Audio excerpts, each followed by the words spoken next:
It was a Saturday afternoon in the quiet suburb of Glenridge. Lawns were trimmed, wind chimes danced lazily in the breeze, and the Monroe house sat tucked behind a row of young maple trees, the kind that still had more promise than shade. Emma, Monroe, 5 years old with messy blonde curls and grass-stained overalls, laughed as her golden retriever, Max, chased her around the yard like they were the last two happy beings on earth. The air was filled with the kind of peace you don't notice until it's shattered. From the corner of the street, a police cruiser rolled up, slow at first, then stopping with a screech. Two officers stepped out. Officer Dillon, tall and tight-jawed, the kind who looked like he still held a grudge from high school gym class, and Officer Carter, younger, cockier, chewing gum like he had something to prove. They approached the Monroe, property without knocking. Max barked twice, wagging his tail, clearly mistaking them for visitors. He took off toward them in full sprint, ears flapping, tongue out, eyes bright. Then it happened. Two shots cracked through the still air. Pop. Pop, Emma screamed. Max collapsed mid-run, his body jerking once before it hit the grass like a sack of wet cement. "Max!" she wailed, sprinting toward him, knees skidding into the dirt.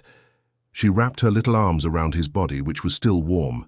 Blood soaked into her overalls, her hands, her tiny fingers pressed against his fur as if she could will his heart to beat again. The world went silent. Jack Monroe stepped out from the house like a ghost rising from the past. He moved slowly, purposefully, eyes shaded by the brim of an old baseball cap. No one had heard him open the door. No one noticed how tightly his jaw clenched. But in that moment, the air seemed to hold its breath. "Sir, your dog was aggressive," Dillon said, one hand still resting on the grip of his weapon. Jack said nothing. His eyes flicked to the blood staining his daughter's hands, to the gurgling breaths Max struggled to take, to the pink leash Emma had dropped on the ground. "He was just running," Emma sobbed. "He was happy." Carter glanced at Dillon, then back at Jack. "We had no choice." Jack finally spoke, voice low. "Did you even knock?" Dillon squared up. "The dog charged. Standard protocol." "No warning?" Jack asked, stepping forward slowly. "No command to stop, no attempt to back away, just shoot?" "We're done here, sir," Carter said, turning away. "No," Jack replied. "You just started something." That night, after the coroner took Max's body away in a black bag as if he were some piece of evidence in a robbery gone wrong, Jack sat on the porch while Emma slept in his arms. She hadn't let go of the leash, even in her sleep. Her fingers clutched it like it still connected her to something alive. He watched the street. The wind blew through the trees. A distant siren cried out like some ghost in mourning. Neighbors had come and gone earlier, some offering condolences, others whispering things like, "Just a dog," which made Jack want to punch through brick. But he didn't. He couldn't. Not yet. Inside, he laid Emma down on the couch and pulled the blinds. Then he went into the garage. He stood in front of an old wooden trunk, the kind no kid should ever find. He ran his hand along the edge, unlocking the latches with the muscle memory of someone who'd done it hundreds of times before, long ago, in a life he buried when he became a father. Inside lay pieces of his past, a disassembled tactical rifle, a folded shemmer soaked in old sand and secrets, a dossier with foreign stamps and codes not meant for civilian eyes, and a small, laminated photo of him and his team, young, hardened men with steel in their spines, on a rooftop in a war zone the world had already forgotten. Jack Monroe had once been trained to eliminate threats without leaving a shadow. He had operated in the world's darkest corners. He was the kind of man governments called when diplomacy failed. And now 2 local cops had walked into his yard and killed his daughter's best friend, like it meant nothing. They didn't just shoot a dog. They ripped open a door Jack had spent years keeping locked. The next morning, news stations ran a small piece. Local officers respond to dangerous dog incident in Glenridge. There were no interviews, no footage, no real facts, just an official statement from the police department that painted Max as a threat and the officers as heroes. Emma's name wasn't mentioned. Neither was Jack's. The story was already being buried. Jack stared at the screen. The TV flickered. Then he shut it off. He walked to the kitchen and made pancakes the way Emma liked, smiley face bananas and all. She didn't eat them, just stared out the window where the yard was now quiet. Too quiet. "I want Max back," she whispered. Jack knelt beside her. "I know, baby. Me too." "Why'd they kill him?" He hesitated. "Because they thought no one would stop them." She looked at him, eyes red but steady. "Can you stop them?" Jack didn't answer. He didn't have to. Later that night, Jack stood in the garage again. He picked up the old rifle. The metal felt cold and familiar. Outside, the neighborhood carried on like nothing happened. But something had. Something big. They killed a dog, but they didn't know whose yard they were standing in. Hit subscribe and leave a comment with where you're watching from. This story might just spark a new beginning. What's one thing that always pushes you forward, even when things get tough? Jack Monroe hadn't slept a wink that night. The house, despite its quiet, was never still. Every creak of the floorboards, every whimper from the street outside, seemed to echo in his mind, tugging him back to a life he had long since buried. He sat in the darkened kitchen, staring at his coffee cup, the bitter brew offering no comfort, nothing, but a reminder of the cold, bitter reality he now faced. Max was gone. His daughter was grieving, and the men who had pulled the trigger were walking free. He had always promised himself he'd leave his past behind. He had even succeeded, at least for a while. But the moment he saw those officers standing in his yard, guns drawn, eyes cold as they shot Max without a second thought, everything he had fought to forget came rushing back. He stood up, pacing. The kitchen floor, the weight of his decisions settling like a stone in his gut. This wasn't just about Max anymore. It was about something deeper, something dangerous. The doorbell rang, pulling him from his thoughts. He opened it to find Noah, his old comrade from his days in the field, standing on his doorstep, looking every bit as weary and battle-worn as Jack remembered. Noah had his hands shoved deep into the pockets of his leather jacket, a shadow of something heavier than time hanging over him. "Jack," Noah said with a slight nod, his voice gruff, like it always was. "We need to talk." Jack stepped aside, letting Noah in. He hadn't seen the man in years, not since they had both sworn to leave the violence behind, to find normal lives, to raise families and grow old in peace. But peace had never been Jack's to keep. Noah glanced around the house, his eyes flicking over the photos on the mantel, pictures of Jack, his wife, and Emma, all taken years ago before the darkness had consumed him, before everything had changed. "You look like hell," Noah said, breaking the silence. Jack didn't respond. He couldn't. His mind was still running on autopilot, processing everything that had happened in the last 24 hours. Max dead, Emma's cries echoing in his head, and those two officers walking away unfazed as if nothing had happened.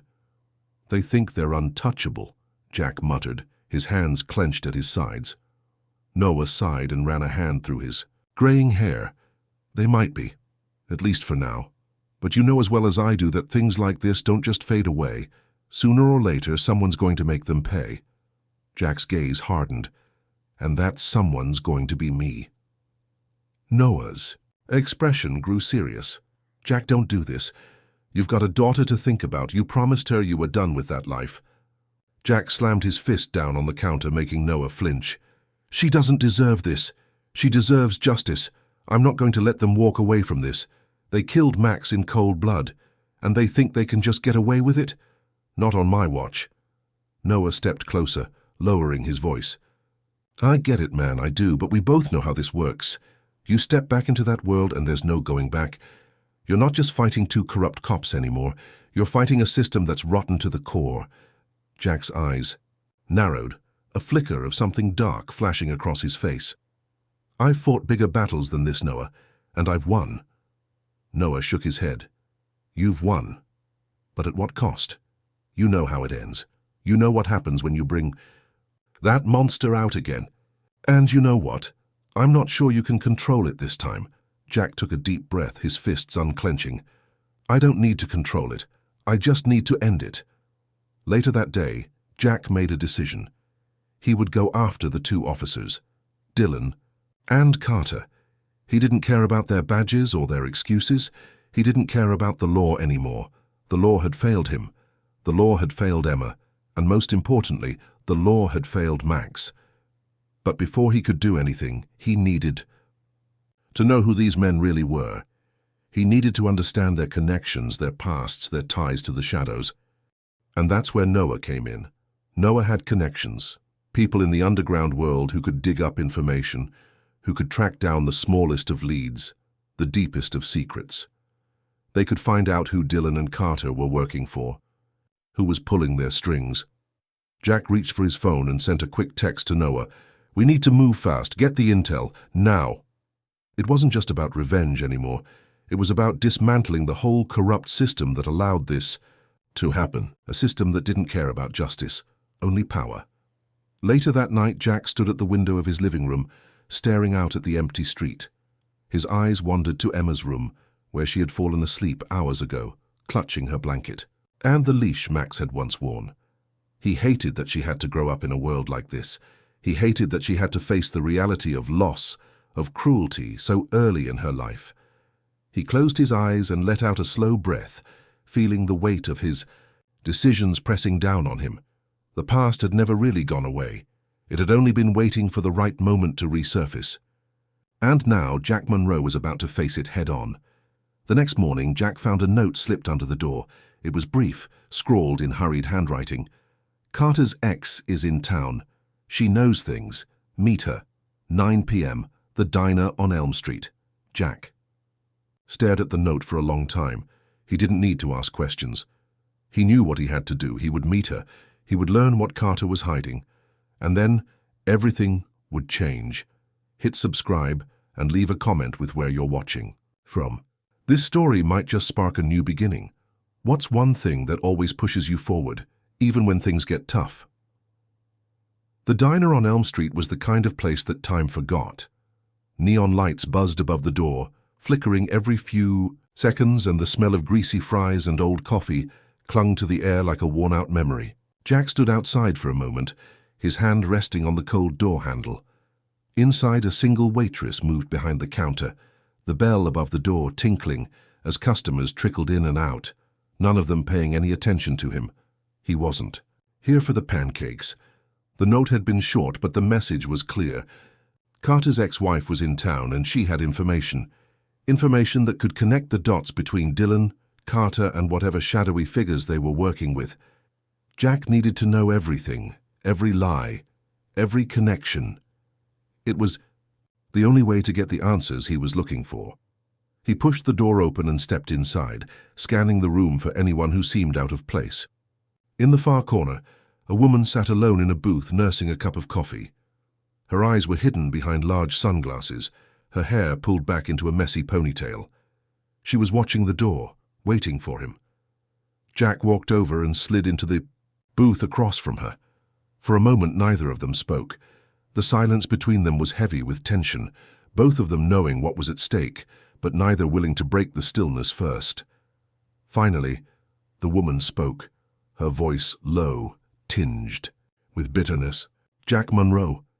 Didn't think you'd still be alive." He didn't answer, just watched her, letting the silence drag on a little longer. Her words cut deeper than he cared to admit, reminding him of the man he used to be, the man he had tried. "So hard to bury. You don't look like the man who retired," she continued, pushing the coffee cup aside. "What's it been? 10 years? 12? "Something like that," Jack replied, his voice cold. She gave a short, humorless laugh. "So you don't forget people like you, or the things you do?" Jack didn't respond. Instead, he leaned forward slightly, his gaze fixed on her. "You know why I'm here." The woman's eyes flicked to the window, as if looking for someone who might be watching. Then, after a moment, she nodded.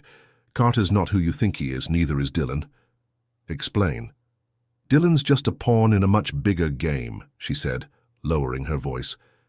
"Carter, though, he's mixed up in something bigger, something deeper. They're both involved with a man named Victor Klein." Jack's mind raced. Victor Klein. The name didn't sound familiar, but he knew that didn't mean much. There were too many ghosts in his past to keep track of them all. Still, something about it didn't sit right. Who's Klein? Jack asked, trying to keep the edge out of his voice. She hesitated, glancing around before leaning closer. Klein runs a private security firm, more like a mercenary operation. He hires ex-military, ex-cops, anyone who's willing to get their hands dirty for the right price. He's the kind of guy who doesn't care about borders, doesn't care about countries, just money and power, and these two... She nodded toward the window, where Dillon and Carter were likely sitting in their patrol car, oblivious to their impending doom. They're working for him. I don't know how far it goes, but I do know they're being used as muscle for something big, something coming down the line, and it's not just about you and your dog. Jack's fingers tightened. On the edge of the table, his mind spinning. He had suspected as much. There was always something more behind the scenes, a network of connections that he never fully understood, but had learned to respect and fear. The police didn't just act on their own. They were part of something larger, something that wasn't, meant for the eyes of everyday citizens. Why are you telling me this? Jack asked, his voice steady. The woman's lips curled into a cynical smile. Because I'm done. I'm not going to keep hiding while they play God with people's lives. I used to help them, get information, do jobs, whatever they needed, but when I found out they were involved in something bigger, something that could hurt a lot of people, I walked away. Jack's gaze sharpened. And now you want something in return? She nodded, the smirk fading. I want out. I want to disappear. I want Klein and his men to forget I ever existed. Jack studied her for a long moment. He didn't trust her completely. She was a product of the same world that had turned him into a weapon, and he knew better than to take anyone at face value. But he also knew she had information he needed. And for now that was enough. What do you want me to do? He asked, his voice low. Help me get to Klein, she said, her eyes locking with his. Get me out of the country. Get me a new life. And in return, I'll give you everything I know about Carter and Dillon, about their involvement with Klein, about what they've been planning. They've got more on their hands than a couple of dead dogs. Jack leaned back, thinking. He didn't have the luxury of time to debate morality. His daughter was mourning the loss of a friend, and he wasn't about to let her grow up in a world where people like Carter and Dillon walked free. He could use the woman's information, but he needed to be sure that helping her wouldn't end up biting him in the end. I'll need more than just promises, Jack said, his voice steady. You give me the full story, everything, and then I'll make sure Klein and his men are dealt with. She hesitated, but then nodded. Deal. By the time Jack left the diner, the sun was setting, casting a long shadow over the street. He walked to his truck, his mind turning over the woman's words, running through every possible scenario. Klein, Dillon, Carter. All of it was starting to come together, but the picture wasn't clear yet, and it wasn't going to be until he started pulling on the threads of the tangled web they had woven. As he drove home, Jack knew one thing for sure. This wasn't just about Max anymore. It was about taking down the people who thought they could operate above the law, who thought they could do whatever they wanted without consequence. He would make them pay, and he would do it in a way that no one would ever forget. Jack couldn't shake the feeling that everything was about to spiral out of control. It wasn't the first time he had walked this path, this dangerous, murky road where the lines between right and wrong blur into a mess of red tape and hidden agendas. He had been down this road before many years ago, when his life had been defined by death, deception, and the relentless pursuit of justice at any cost. But he had vowed to leave that life behind. He had promised Emma, promised himself that he was done with it. But now, with Max gone and his daughter heartbroken, that promise felt like a distant, naive fantasy. As he pulled up to the house, the weight of the decisions ahead pressed down on him. He hadn't told Emma where he was going or what he was doing. She was too young to understand, and he couldn't bear to see the look in her eyes when she realized the truth about her father. Jack grabbed his keys from the ignition and stepped out of the truck, walking slowly toward the front door. He could feel the tension in the air, his mind racing with everything he had learned from the informant at the diner. Carter and Dillon were deeper into this mess than he had ever imagined, tangled in a conspiracy that stretched beyond their small-town police work, and Victor Klein. Klein was the key to everything, the man who had stayed in the shadows, pulling strings and moving pieces like a master chess player. Jack had to stop him, but first he needed more information. That night, as the house grew quiet and Emma slept soundly in her room, Jack sat at the kitchen table, his laptop open in front of him. He had sent Noah a text earlier in the day, asking him to dig deeper into Klein's operations, to find anything that would give him an edge. The man was slippery, had to be if he had avoided notice for this long. Jack didn't expect Noah to have any concrete answers just yet, but there had to be something out there. A ping from his laptop interrupted his thoughts. A new message from Noah. Found something on Klein. His private security firm isn't just for hire. They're into something bigger, smuggling, black market weapons, and even mercenary work in foreign conflicts. They've got contacts everywhere, from local law enforcement to international military. Jack's jaw tightened as he read the message. He knew Klein's operation was dangerous, but he hadn't expected it to be so widespread. This was a monster, not just a local crime syndicate. And Carter and Dillon, they were just the tip of the iceberg. He stared at the screen, trying to make sense of the information. Where does it end? Another message popped up. One more thing. Klein's been seen meeting with someone named Lucas Rojas. He's an ex-Marine, tied to a few unsolved murders in South America. Klein's been using him to carry out some of the messier jobs. Lucas Rojas. Jack had heard the name before, whispered in dark corners of the world he had once known. Rojas was notorious for leaving a trail of bodies wherever he went. He was a mercenary with no conscience, and the fact that he was working with Klein only made things worse. Jack rubbed his eyes, feeling the weight of the past pressing down on him. He didn't have the luxury of time. He had to act now. The next morning, Jack was back on the road. He had called in a few favors from people in his past, people who owed him. Noah had gotten the ball rolling on Rojas, and Jack planned to follow up. He needed to find out where Klein's operations were centered, who was in charge of what, and most importantly, how he could take it all down. He parked outside a nondescript building on the outskirts of town, a little-known storage facility. Jack knew it wasn't much to look at, but it was rumored to be one of Klein's many fronts, a place where arms deals and shady transactions took place in the dead of night. Jack had no intention of waiting around for that to happen. He was going in. The building was quiet when Jack slipped through the cracked door. He moved quickly, staying low, his instincts kicking in as he navigated the maze of storage units. His heart raced, but his mind was calm, laser-focused. This was it, the beginning of the end. As he reached the far end of the facility, he heard voices. 2 men. Their conversation was muffled, but Jack could make out a few words, Victor and shipment. They were discussing a delivery, something big. Jack inched closer, his breath shallow as he tried to get a better listen. Yeah, the shipment's on schedule, one of the voices said. Klein's expecting the goods in 2 days. We move in, clean up, and get out, just like the last time. The other voice grunted in agreement. You think anyone suspects us? No, the first voice replied, as long as we keep our heads down. Dillon and Carter are doing their part. Jack's pulse quickened. Dillon and Carter were involved in this. They weren't just doing dirty work on the streets. They were part of a much larger operation, connected to arms deals and illegal shipments. And if that wasn't enough, it seemed Klein was expecting something big in the next couple of days. He had to move fast. Later that night, Jack sat in the darkened living room, his mind racing. He had the information he needed now. Carter and Dillon were deeply involved in something far beyond what he had imagined. They were working for Klein, a man with ties to global crime, and Jack knew he was the only one who could bring it all crashing down. He glanced at the clock. It was nearly midnight. His thoughts went to Emma, to the promise he'd made to keep her safe, to protect her from a world full of cruelty. But Jack knew he couldn't protect her from this without taking action. Tomorrow, he would make his move.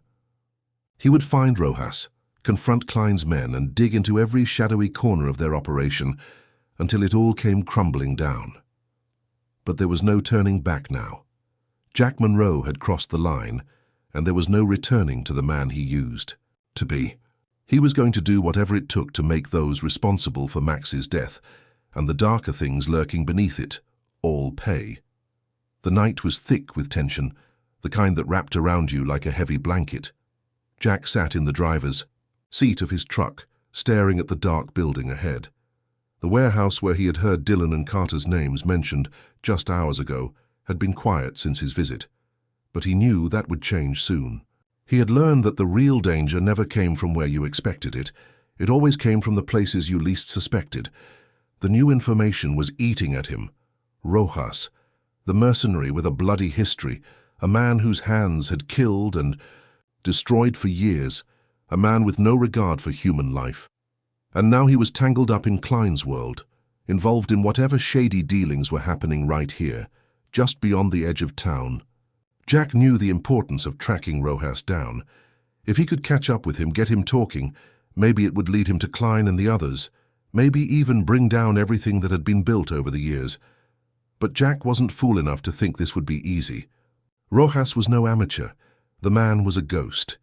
He'd been involved in unsolved murders and covert operations across the world, leaving behind little more than death and destruction. Now he was working with Klein, a dangerous combination that could only lead to more chaos. Jack had a plan, or at least a rough sketch of one. He knew from his past work that Rojas liked to stay in the shadows, working behind the scenes in places that others avoided. Jack needed a way to flush him out, to find where Rojas was hiding, and maybe even find his ties to the shipment that Klein was expecting.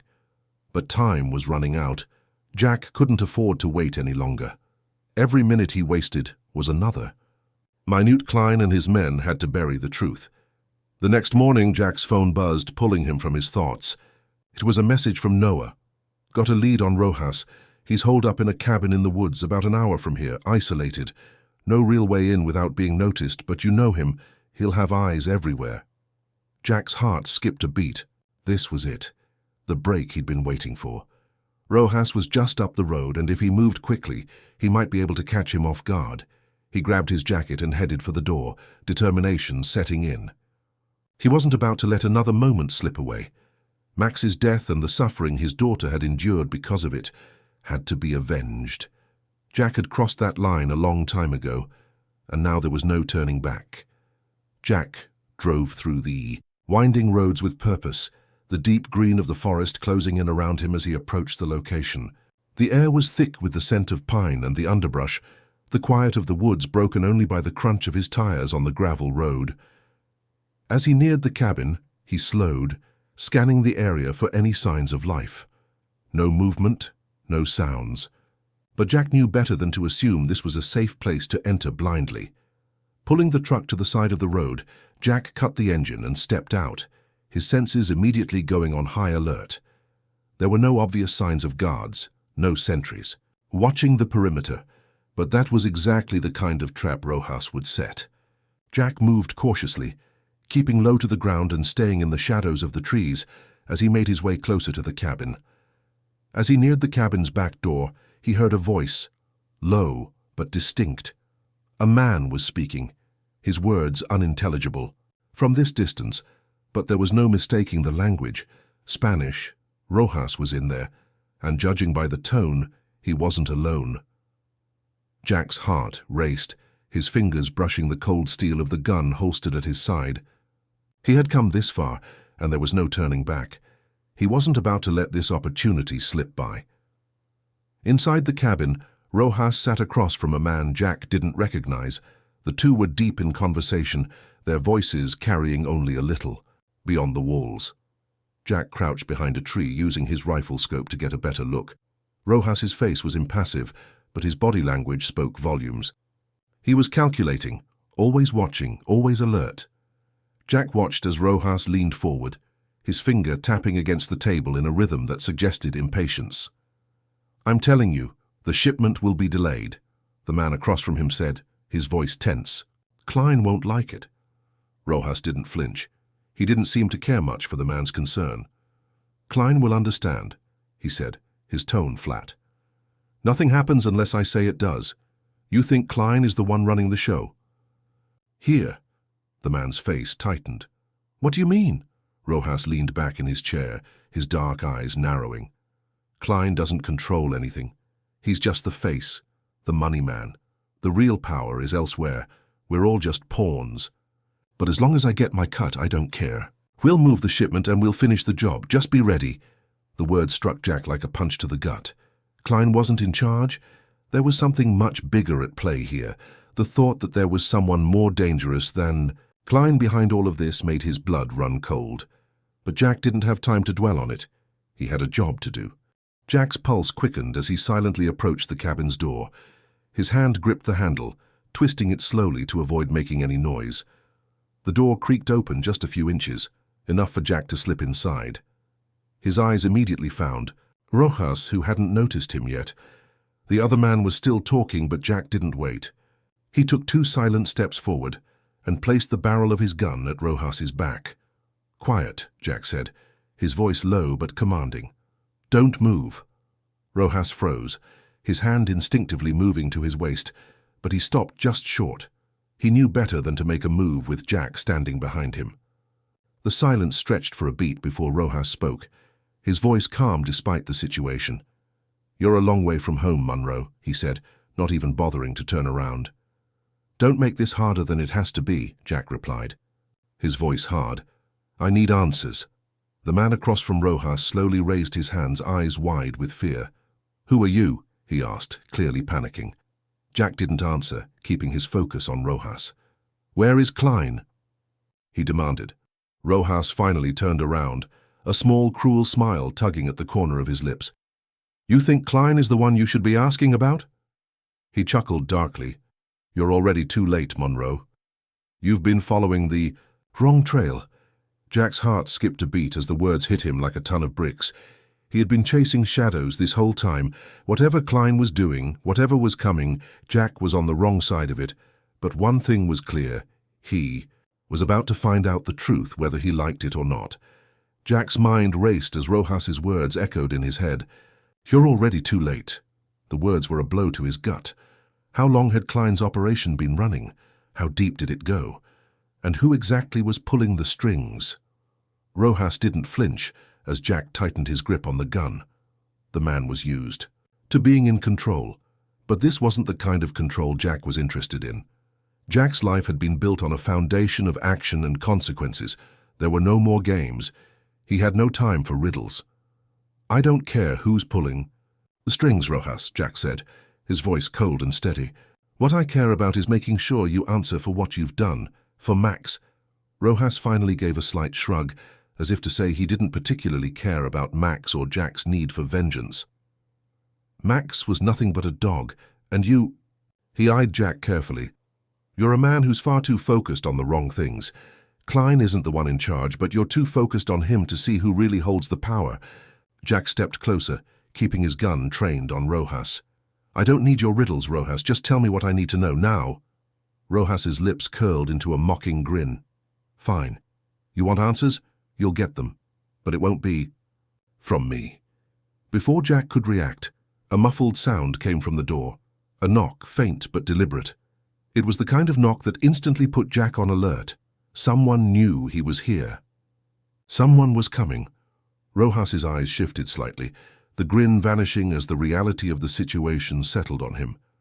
Jack could feel the shift in the air, the sudden change of pace.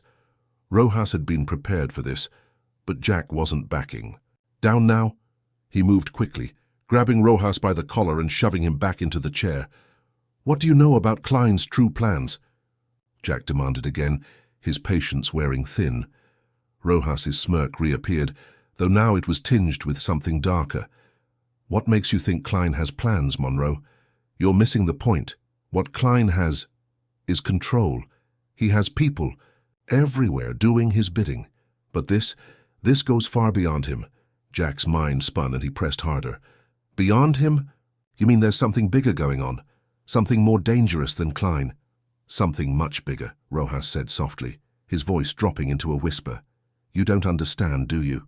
The man you're after, the one who killed your dog, your friend, Klein's just a pawn. He answers to someone else, someone much darker."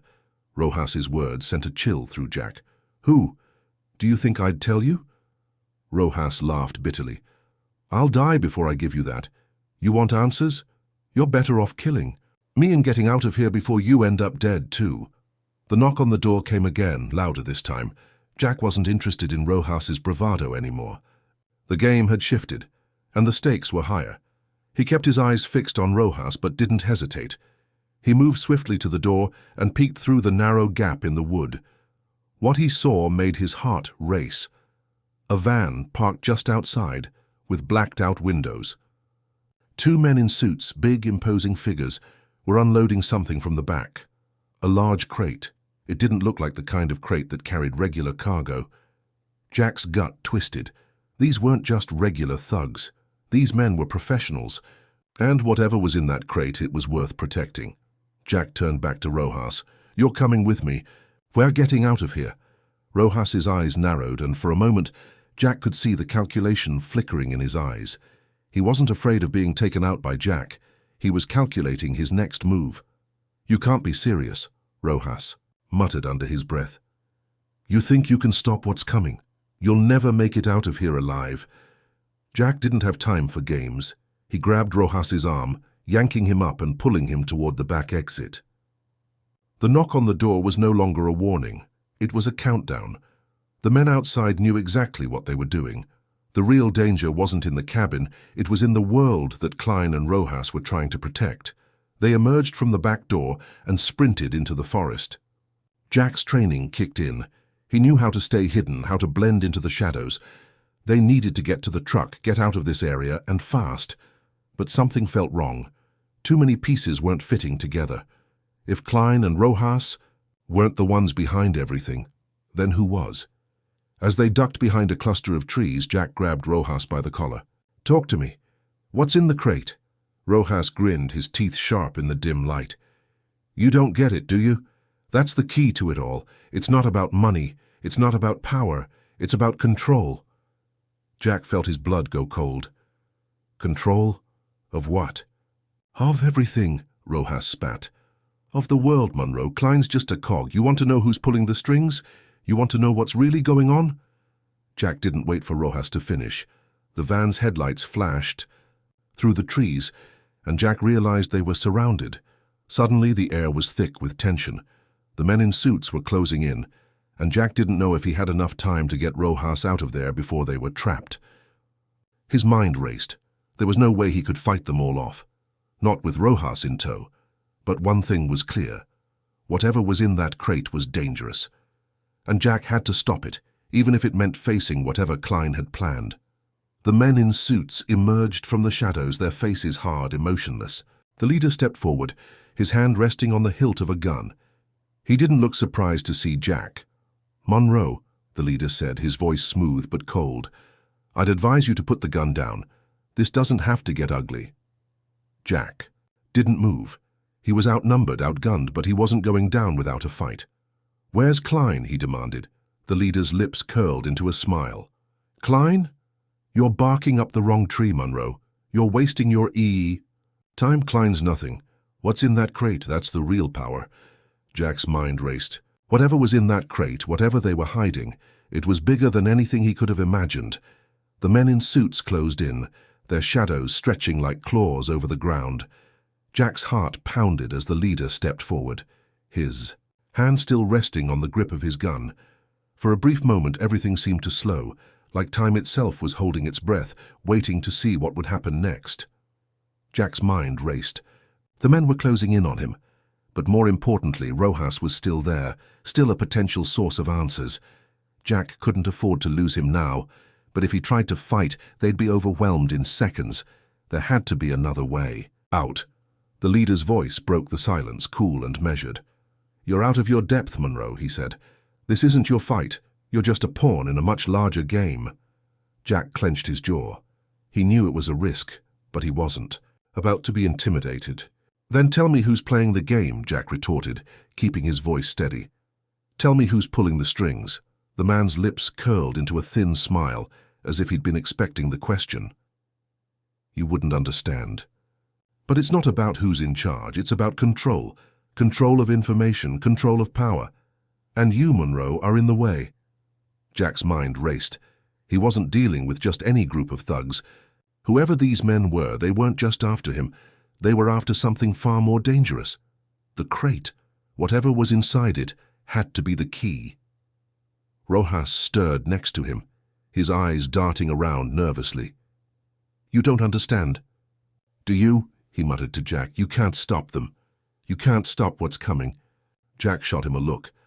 "I'll stop whatever I have to. I'm not letting them take whatever's in that crate." Rojas chuckled, a dry, humorless sound. "That's the problem. You don't even know what's in there. You don't understand what you're up against." Before Jack could respond, the leader motioned to his men, signaling them to approach. Jack's instincts kicked in.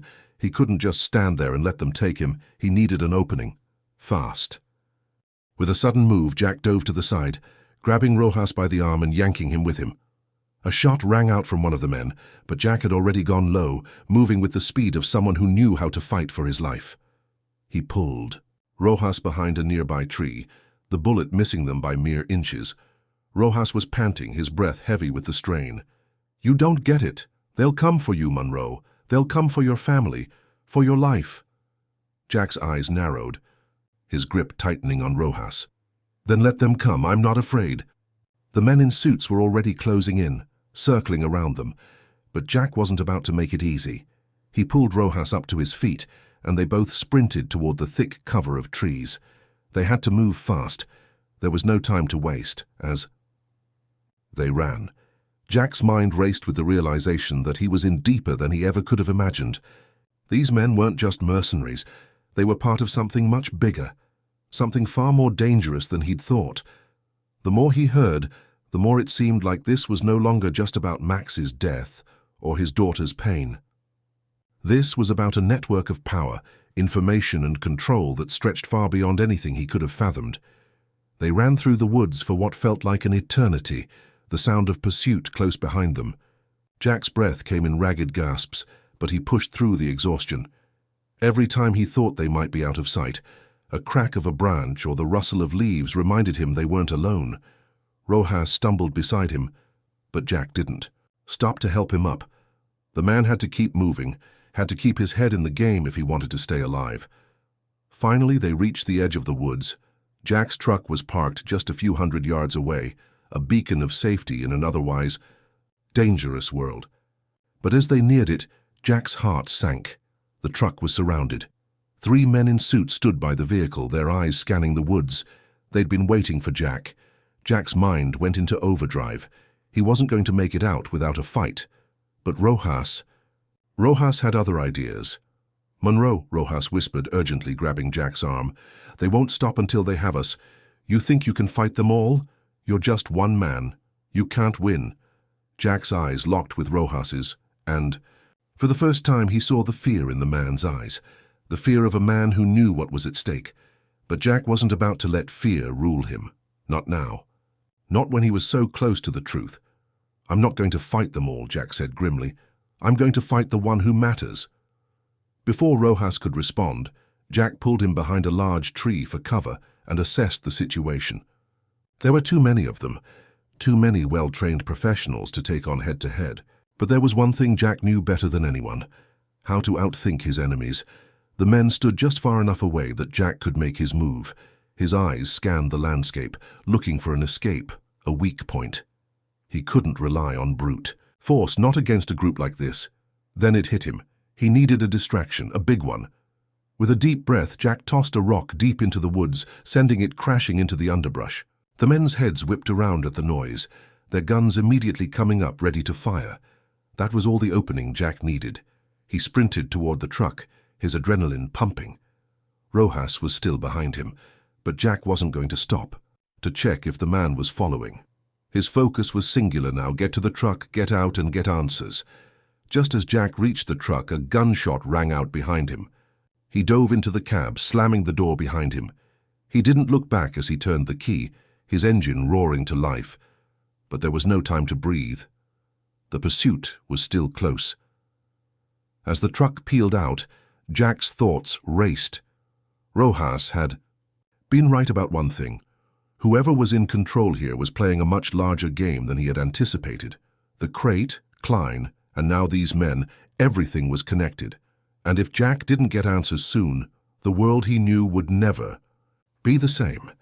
One thing was certain: he wasn't going to stop until he knew who was behind it all. He would burn through every last lead if that's what it took, and if that meant going head-to-head with the true power behind Klein, he was ready. The truck roared down the desolate road, its tires kicking up dust and gravel as Jack pushed the pedal to the floor. Rojas sat next to him, still silent, his gaze darting between the rearview mirror and the road ahead, as if expecting the men in suits to come charging after them at any moment. "Where are we going?" Rojas asked, his voice still edged with disbelief. "You can't outrun them forever, Monroe. You have no idea who you're dealing with." Jack didn't answer immediately. His eyes were locked on the road, but his mind was racing. Rojas was right. He couldn't keep running. Not with the threat of being hunted down by Klein's men, not when the mystery of the crate, the operation, and the shadowy figures behind it all were still out there. But Jack was a man of action, not words. And his gut told him that the only way out of this mess was to get to the heart of the operation, whatever it was. And that meant figuring out what was inside the crate. It wasn't just a box of goods. No, it was the key to everything.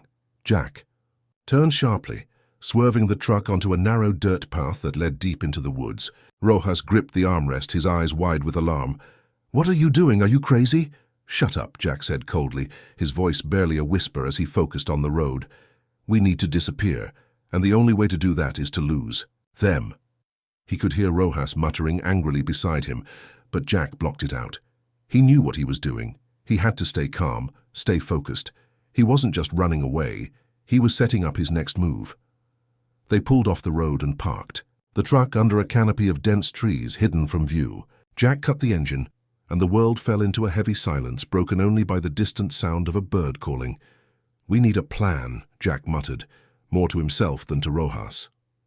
Rojas shook his head, his voice bitter. "Plan? We're dead. Monroe, there's no plan that can fix this." Jack turned to him, locking eyes. For a brief moment he saw the fear in Rojas's eyes, and it reminded him that this man was just like the others he had encountered in his past, scared of losing control. But Jack wasn't like them. He wasn't afraid. "You're wrong," Jack said, his voice firm. "I'm not dead yet," Rojas scoffed. "You're talking like you have a choice in this.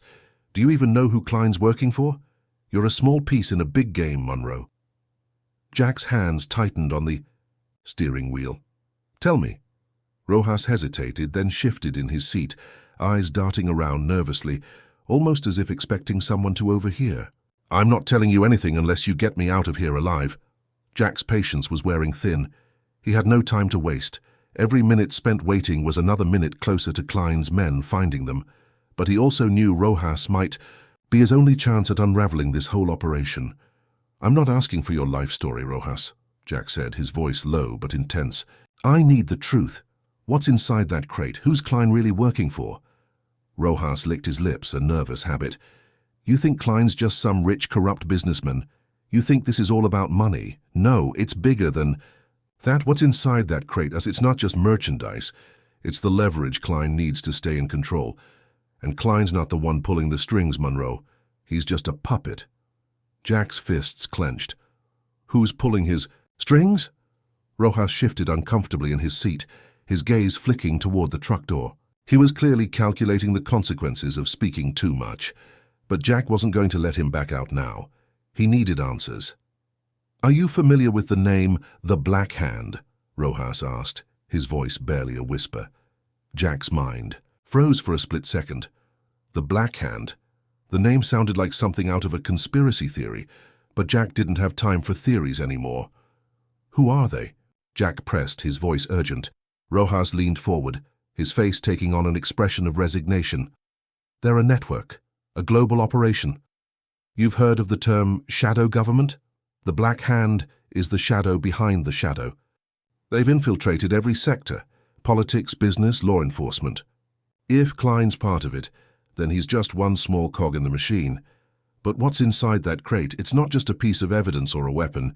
It's information, something powerful enough to make or break nations." Jack's heart pounded.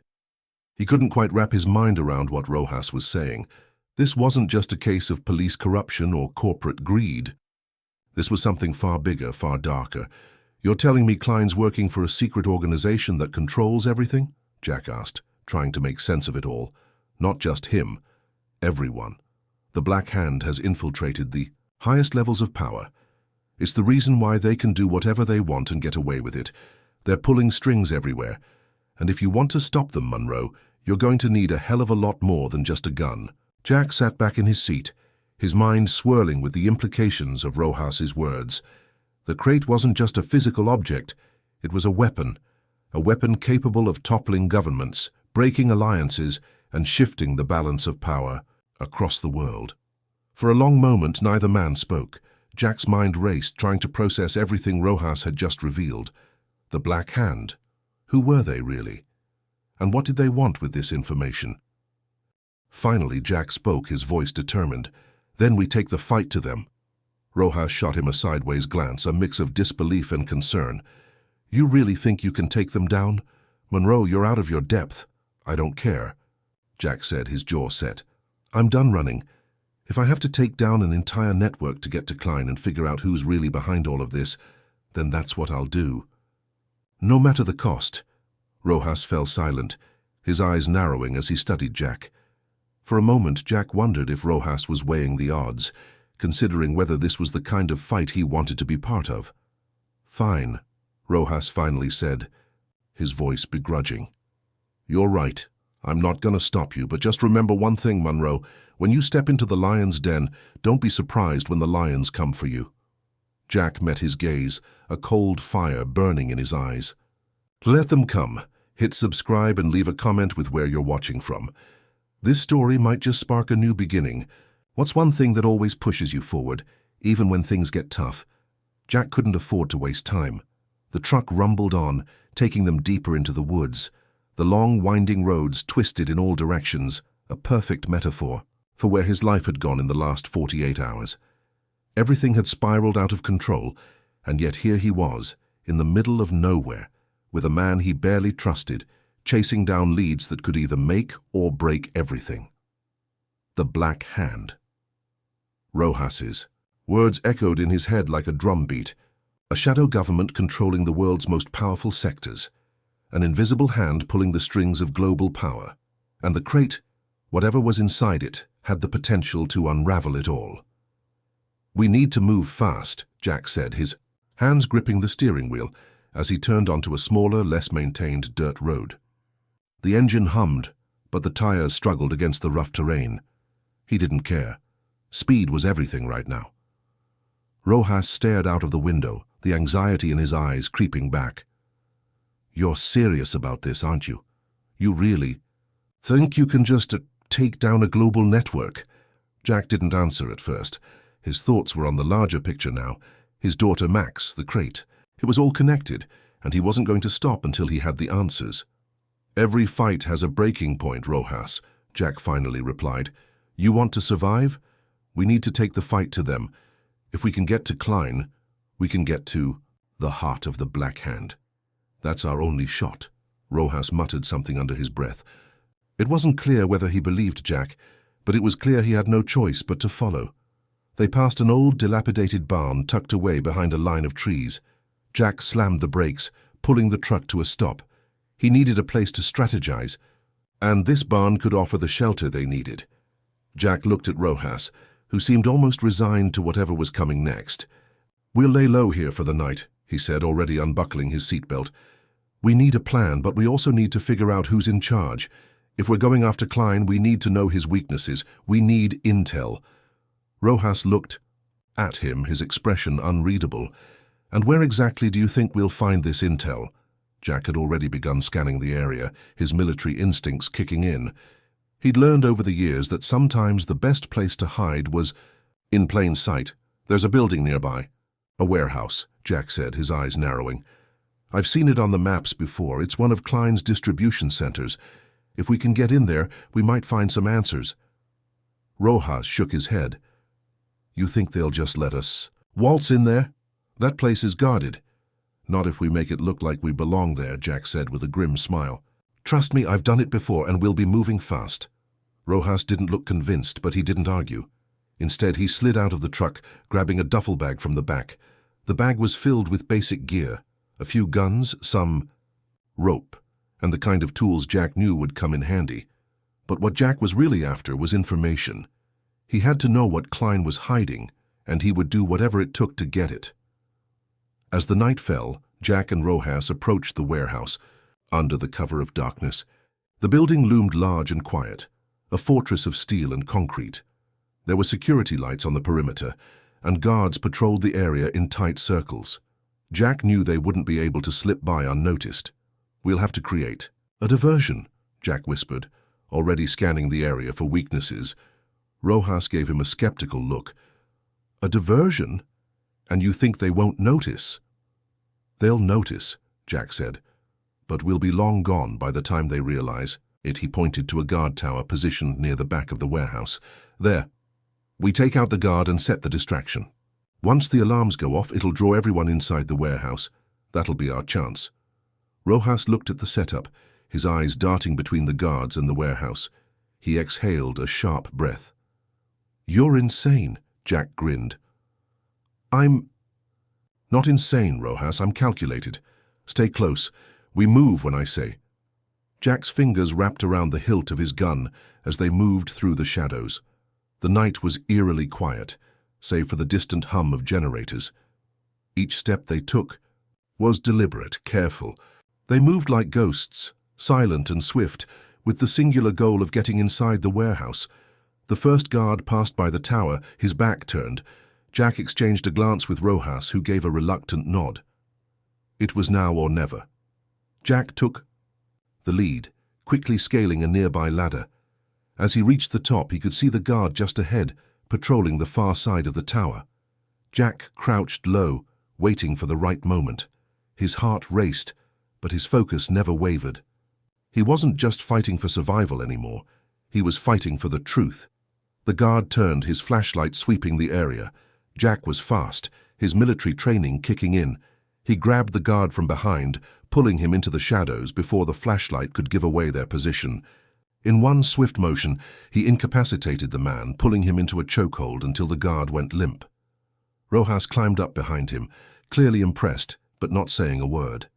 They moved quickly, hiding the body in a nearby storage shed, before Jack set his sights on the security system. "All right, here's the fun part," Jack muttered. "We need to hack into their system and trigger the alarms."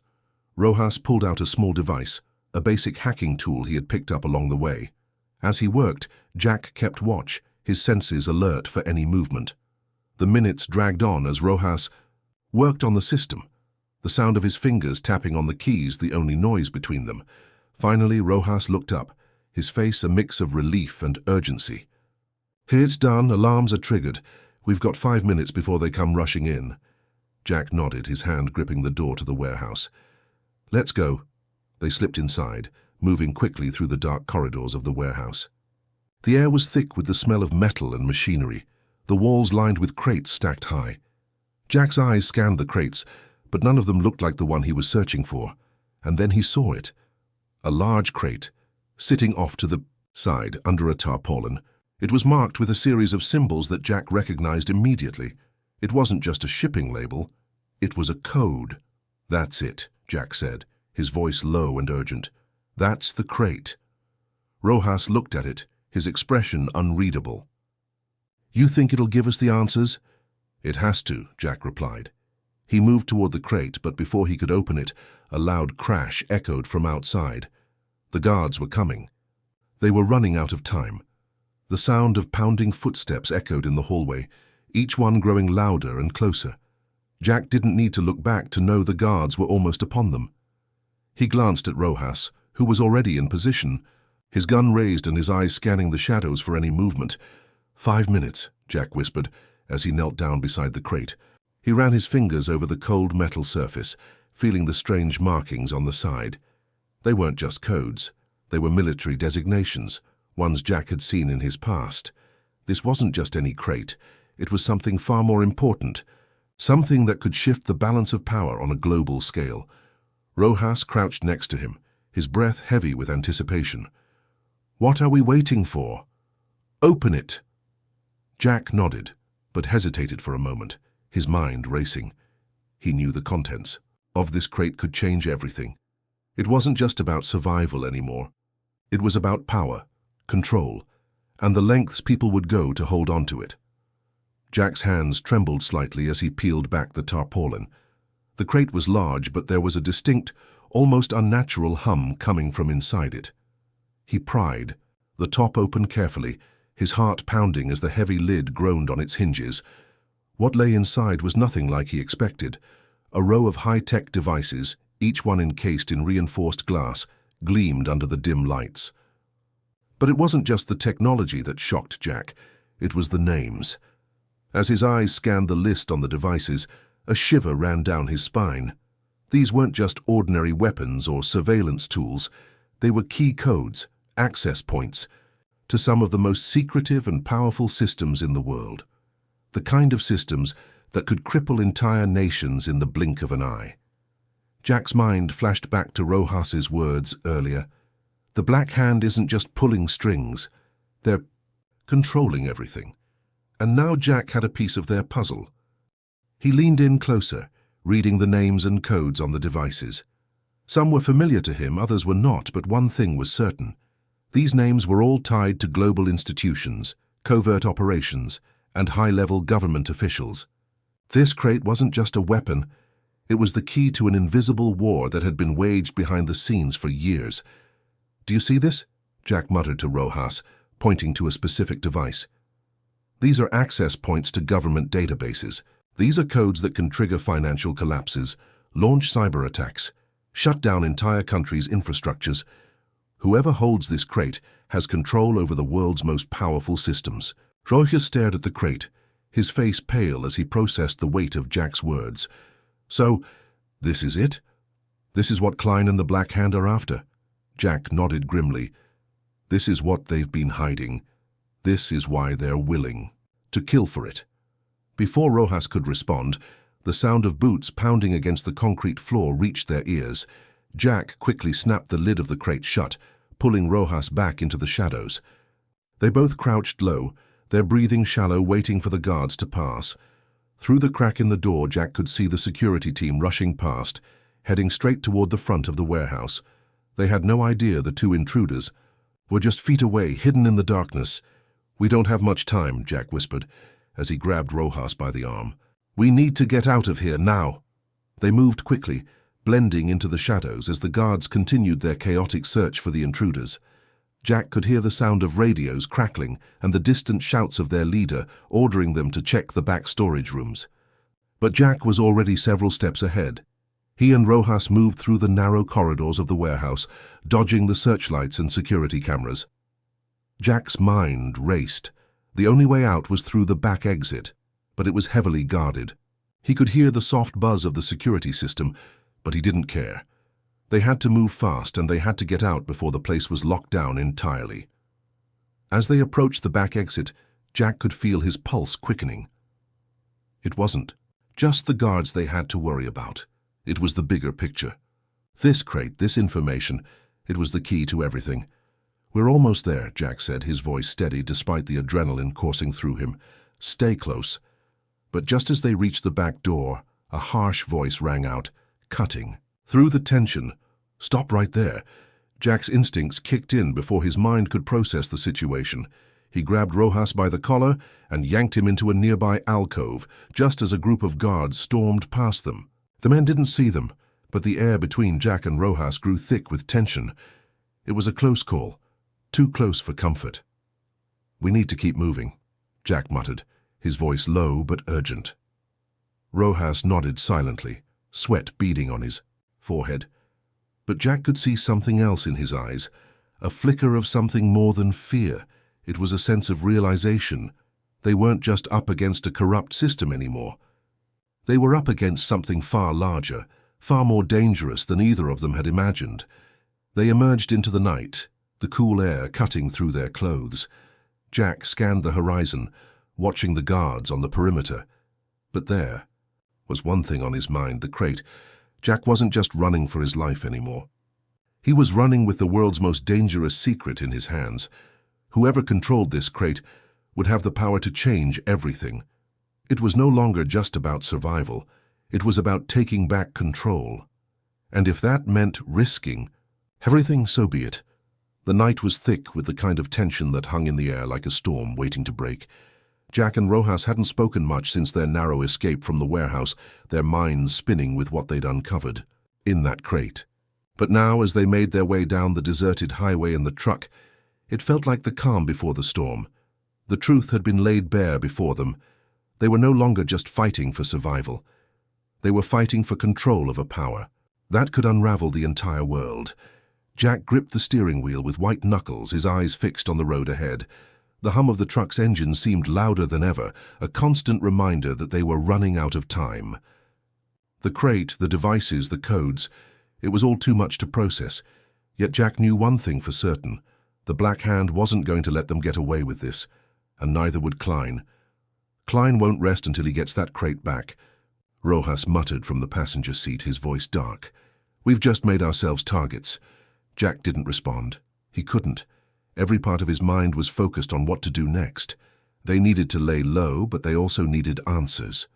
The power they had in their hands wasn't just some random collection of high-tech gadgets. It was the key to bringing down a system that had operated in the shadows for decades. And now, they were at the center of it all. We need to find a safe place, Jack finally said, his voice steady though his mind was racing.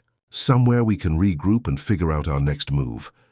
Rojas nodded, clearly in agreement, though the exhaustion in his eyes was undeniable. They were both running on adrenaline, and Jack could feel his own fatigue setting in. But he couldn't afford to rest? Not yet. Not until they had a plan. All right, Jack said as he turned the truck onto a less-traveled road. There's an old safe house a few miles from here. It's been off the grid for years. We'll lay low there for a bit. We can figure out who we're dealing with and what Klein's next move is. As they neared the safe house, a small cabin tucked away in the woods, Jack's thoughts turned to Max. She was his reason for doing this, his reason for fighting. And if they were going to survive this, if they were going to take down the Black Hand, they needed to make sure that she was safe. Jack pulled up to the cabin and cut the engine. The world outside was quiet, too quiet, as though it were holding its breath. He stepped out of the truck, glancing around to make sure they weren't being followed. We'll be all right here for now, Jack said, though his voice didn't sound entirely convinced. They were far from safe, but this was the only place. They had left. Inside the cabin, Jack and Rojas settled in, barricading the windows and securing the door. Jack's mind was still on the crate, still processing the implications of what they'd found. But as he sat down at the small wooden table in the center of the cabin, Rojas finally spoke up, his voice grave. You know, this isn't just about Klein anymore, right? The Black Hand. They're bigger than just him. We're talking about a global network, Jack. The kind of power they have, the people they control. It's beyond what we ever imagined. Jack rubbed his temples, trying to steady his thoughts. I know, he said quietly, but right now, we don't have a choice. We take down Klein first. That's where it starts. Rojas leaned back in his chair, his arms crossed over his chest. And what happens after Klein? What do we do with all this information? How do we even begin to take down something that's so entrenched? Jack's gaze drifted to the crate, now sitting on the floor in the corner of the room. We start by exposing them. We go public. We make sure the world knows exactly what they've been doing. We tear down their system piece by piece. Rojas shook his head. That's a hell of a plan, Jack.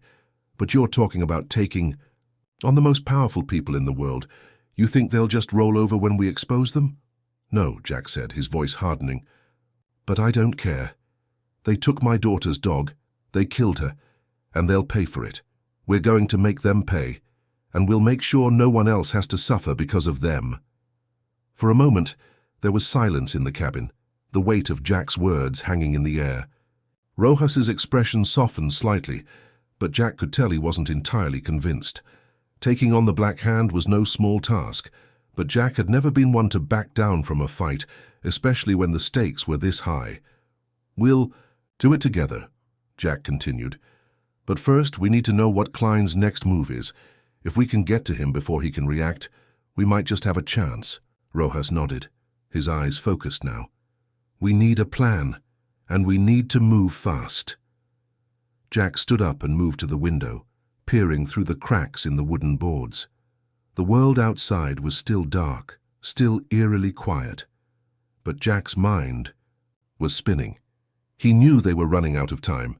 The Black Hand wasn't going to sit idly by while their operation was exposed. Klein would make his move soon, and Jack had to be ready for it. Just then, Jack's phone buzzed in his pocket. He pulled it out quickly, his heart skipping a beat when he saw the message. It was from an encrypted number, one that Jack didn't recognize. "We know what you have. If you want your daughter back, you'll deliver the crate to us. Alone. No cops. No distractions. We'll be in touch." Jack felt a cold shiver crawl up his spine. The message was clear. Whoever was behind. The Black Hand was already tracking them, and they weren't going to stop until they had the crate in their hands. "We need to move," Jack said, his voice colder now. "It's happening faster than we thought, and they're not going to stop until they get what they want." Rojas stood up, his eyes narrowing. "Then let's make sure they don't."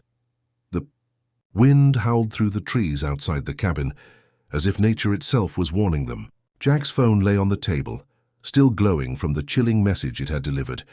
He couldn't shake the feeling that the walls were closing in on them. The Black Hand was playing a game they hadn't agreed to, and it was only a matter of time before things escalated. Jack paced the small room, his mind racing. The message was straightforward. If they wanted Max back, if they wanted any hope of keeping her safe, they had to deliver the crate, alone. No backup. No cops. Rojas, who had been sitting silently in the corner, watching Jack's every move, finally broke the silence. "What do we do? We can't just give them the crate, Jack. That's what they want. We'll be handing over the most dangerous thing we've ever come across." Jack stopped pacing and turned to face him, his expression hard. "We don't have a choice. Max is everything to me. If they want the crate, fine. But we're not walking into their hands unprepared. We'll do it on our terms." Rojas raised an eyebrow. "On our terms? And what does that mean exactly?" Jack didn't answer immediately. He walked over to the table, picking up the phone. He glanced at the message again, then scrolled through his contacts. His thumb hovered over a number, one that he hadn't called in years. It was a risk, but it was the only shot they had. After a brief moment of hesitation, Jack dialed the number. The phone rang only twice before a gravelly voice answered. "Jack, is that you?" It was Sarah, an old contact from his days in the military. They'd worked together on a few operations in the past, though their paths had diverged once Jack retired. He hadn't heard from her in years, and now her voice brought both comfort and tension. "Yeah, it's me," Jack replied, his voice steady. "I need your help." There was a slight pause, and then Sarah's voice softened. "I figured this wasn't just a social call. What's going on?" Jack quickly explained the situation, leaving out only the most sensitive details, mainly the ones involving his daughter's death and the horrific actions of the Black Hand. He couldn't risk anyone knowing too much, not yet. But Sarah didn't need all the details. She knew enough to understand the gravity of the situation. "You're in over your head, Jack," she said, her tone sharp. "But you already knew that, didn't you?" "I don't have a choice," Jack answered quietly. "They have Max, they're demanding the crate, and if I don't do what they say, they'll kill her." There was a brief silence on the other. And before Sarah spoke again, this time with determination. "All right, you'll get what you need, but you have to listen to me carefully. You can't just walk in there. You need to get the Black Hand to trust you. You need to turn this around." Jack clenched his jaw. "How?" "I'll give you the access you need," Sarah said, her voice low and serious. "But you need to stay calm. I'm sending you coordinates to a safe location just outside the city. Meet me there in an hour, and Jack, do not go to them alone. You're going to need backup." Jack hesitated, his mind working overtime. The plan felt dangerous, maybe even reckless. But what choice did he have? "I'll be there," Jack said, finally, his voice firm. "Thanks, Sarah, I owe you one." "You owe me nothing, but you'd better make this count," she replied before hanging up. Jack pocketed the phone and turned to Rojas, who was waiting expectantly. "We're not going to play by their rules," Jack said, his voice low and resolute. "Sarah's got a plan, but we need to move quickly. We have to meet her in an hour. If we're going to take down the Black Hand, we need to outsmart them, not play their game." Rojas nodded, standing up. "All right, but we're still walking into a trap, right?" "Yeah," Jack said, his face hardening. "But at least it'll be on our terms this time." 1 hour later, Jack and Rojas made their way to the coordinates Sarah had sent them, a secluded area just outside the city. The sun had set, and the only light was the pale glow of the moon. The air was thick with tension as they neared an abandoned warehouse, tucked away behind overgrown trees and long-forgotten industrial buildings. Jack's instincts told him they were walking straight into danger. But if this was a trap, it was one they were going to turn around. He couldn't afford to think any other way.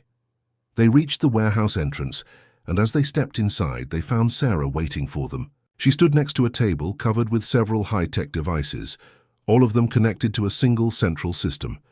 "You made it," Sarah said, her voice calm but alert. She eyed Rojas, then Jack. "Good. Let's get started." Jack didn't waste any time. "What's the plan?" Sarah handed him a small device, something that looked like a digital key. "This is going to get you inside the Black Hand's secure network. It'll allow you to upload a false set of coordinates, something that'll throw them off. Once you're in, we'll have a window of about 5 minutes before they realize it's a ruse." 5 minutes? Rojas repeated, sounding skeptical. "That's it? 5 minutes is all we need to plant a virus in their system," Sarah said, her eyes narrowing. "It'll give us enough leverage to get Max back, and it'll stop them from tracking you." Jack took the device and nodded. "Understood. But what happens after that?" Sarah smiled grimly. "That's where you come in. The virus will trigger a cascading failure in their security, just enough to make them think the crate is compromised. They'll make a move to recover it, and when they do, you'll be ready to take them down." Jack's jaw tightened. He had no doubt that Sarah was right. This was the only way to beat the Black Hand. But there was one more thing nagging at him. "Are we going to get Max back alive?" Jack asked, his voice softer than he intended. Sarah didn't answer immediately, but her gaze held steady. "We'll do everything we can, Jack, but you need to be ready for anything." Jack's heart hammered in his chest as he turned to Rojas.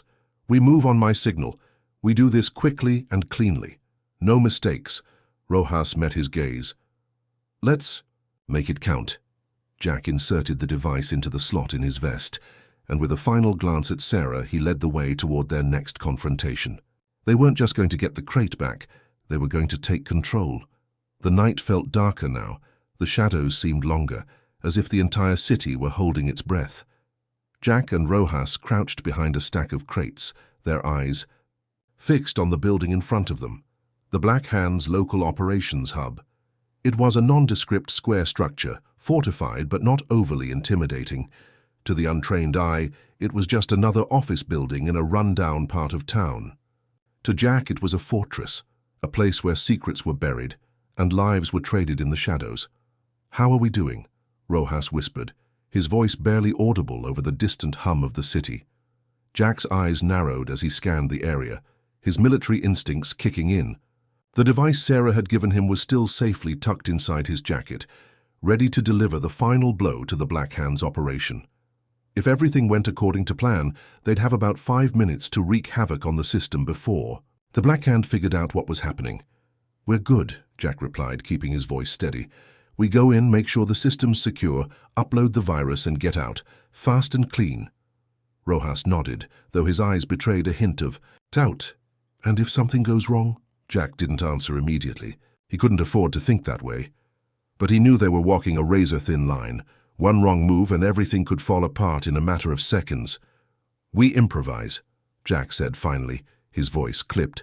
"Stay sharp." They moved swiftly toward the back entrance of the building, staying low to avoid any surveillance cameras. Jack's pulse raced as they approached the steel door. He could feel the weight of what they were about to do. This was more than just a heist or a covert operation. It was a statement, a declaration of war against the people who had killed Max's dog and destroyed his life. As Jack pulled the door open with a quiet click, they slipped inside, moving through a narrow hallway that smelled of stale air and old coffee. The building was eerily quiet, which only added to the tension. They passed a few closed doors, but no one seemed to be around. Jack wasn't sure if that was a good sign or a bad one. "Watch the left," Jack whispered to Rojas, as they approached a set of stairs leading to the lower levels. "I'll cover the right." Rojas nodded, drawing his gun. They'd trained together for situations like this, and they knew how to move in sync without speaking. Jack's heart pounded as he descended the stairs, every step taking him closer to the Black Hands. Heart where Max was, and where the crate waited to be dealt with. As they reached the basement level, Jack motioned for Rojas to hold up. The corridor ahead was lined with closed doors, and the atmosphere here felt different, heavier, more oppressive. It was the kind of place where deals were made, where the lives of people like Max were nothing more than bargaining chips. Jack checked his watch. They had just under 4 minutes before the Black Hand realized something was wrong. He glanced at Rojas. "We do this fast. You're with me, right?" Rojas gave a short nod, his face hardening. "Let's end this." They moved silently toward a large metal door at the end of the hall, the door that led to the control room, the brain of the operation. Jack's fingers brushed the small device in his jacket pocket, feeling the familiar weight of it. It was their ticket to taking down the Black Hand.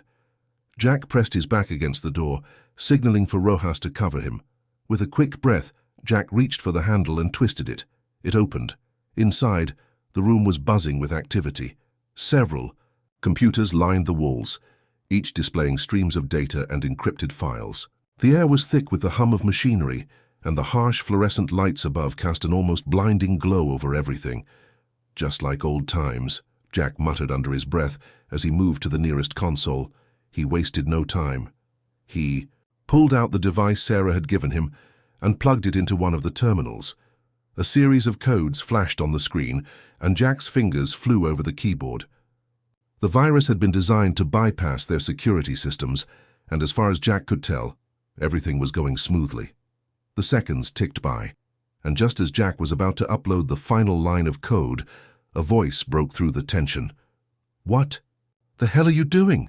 Jack spun around, his heart leaping into his throat. At the far end of the room, a man stood, his gun aimed directly at them. It was one of the Black Hand's enforcers, tall, built like a bear, with a face that could have belonged to a stone statue. His eyes narrowed as he took in the scene. "Step away from the terminal," the man ordered, his voice low and dangerous. "Now." Jack didn't hesitate. He reached for his gun in an instant, his body moving on instinct. But before he could react, the man's gun was already trained on him, and Jack knew that one wrong move could mean the end of it all. Rojas was faster. He spun, taking the man by surprise. There was a flash of movement, and before Jack could blink, Rojas had knocked the gun from the enforcer's hand. The enforcer roared in fury and lunged, but Jack was already in motion, sidestepping and using the man's momentum to his advantage. He grabbed the enforcer's arm and twisted it behind his back, slamming the man's face into the desk. The enforcer grunted in pain, but he wasn't done yet. With a powerful surge, he broke free and shoved Jack aside. The two men grappled, each trying to gain the upper hand. Rojas moved in quickly, disarming the enforcer with a swift blow to the throat. The man crumpled to the floor, gasping for air. For a moment there was silence in the room. The enforcer lay still, the fight knocked out of him. Jack straightened up, his chest heaving with adrenaline. "That was too close," Rojas muttered, wiping sweat from his forehead. Jack nodded, but his eyes never left the console. He could hear the timer ticking down in his head. "Get the crate," he said. "I'll finish here." Rojas nodded and sprinted out of the room, leaving Jack to finish the upload. The virus was halfway in, and Jack could feel the pressure building. They had only a few seconds before all hell would break loose. As the last line of code entered, Jack hit the enter key. The system immediately began to lock up. The screens flickered, and the building's lights blinked out. The air shifted, and Jack could almost feel the Black Hand's world crumbling around him. It was done. The Black Hand was about to lose everything, but just as Jack exhaled in relief, a voice came over the intercom. "You really think you can get away with this?" Jack's heart sank as he turned toward the speaker. The voice was unmistakable. It was Klein, and he knew they were in trouble. The voice over the intercom sent a chill down Jack's spine. Klein.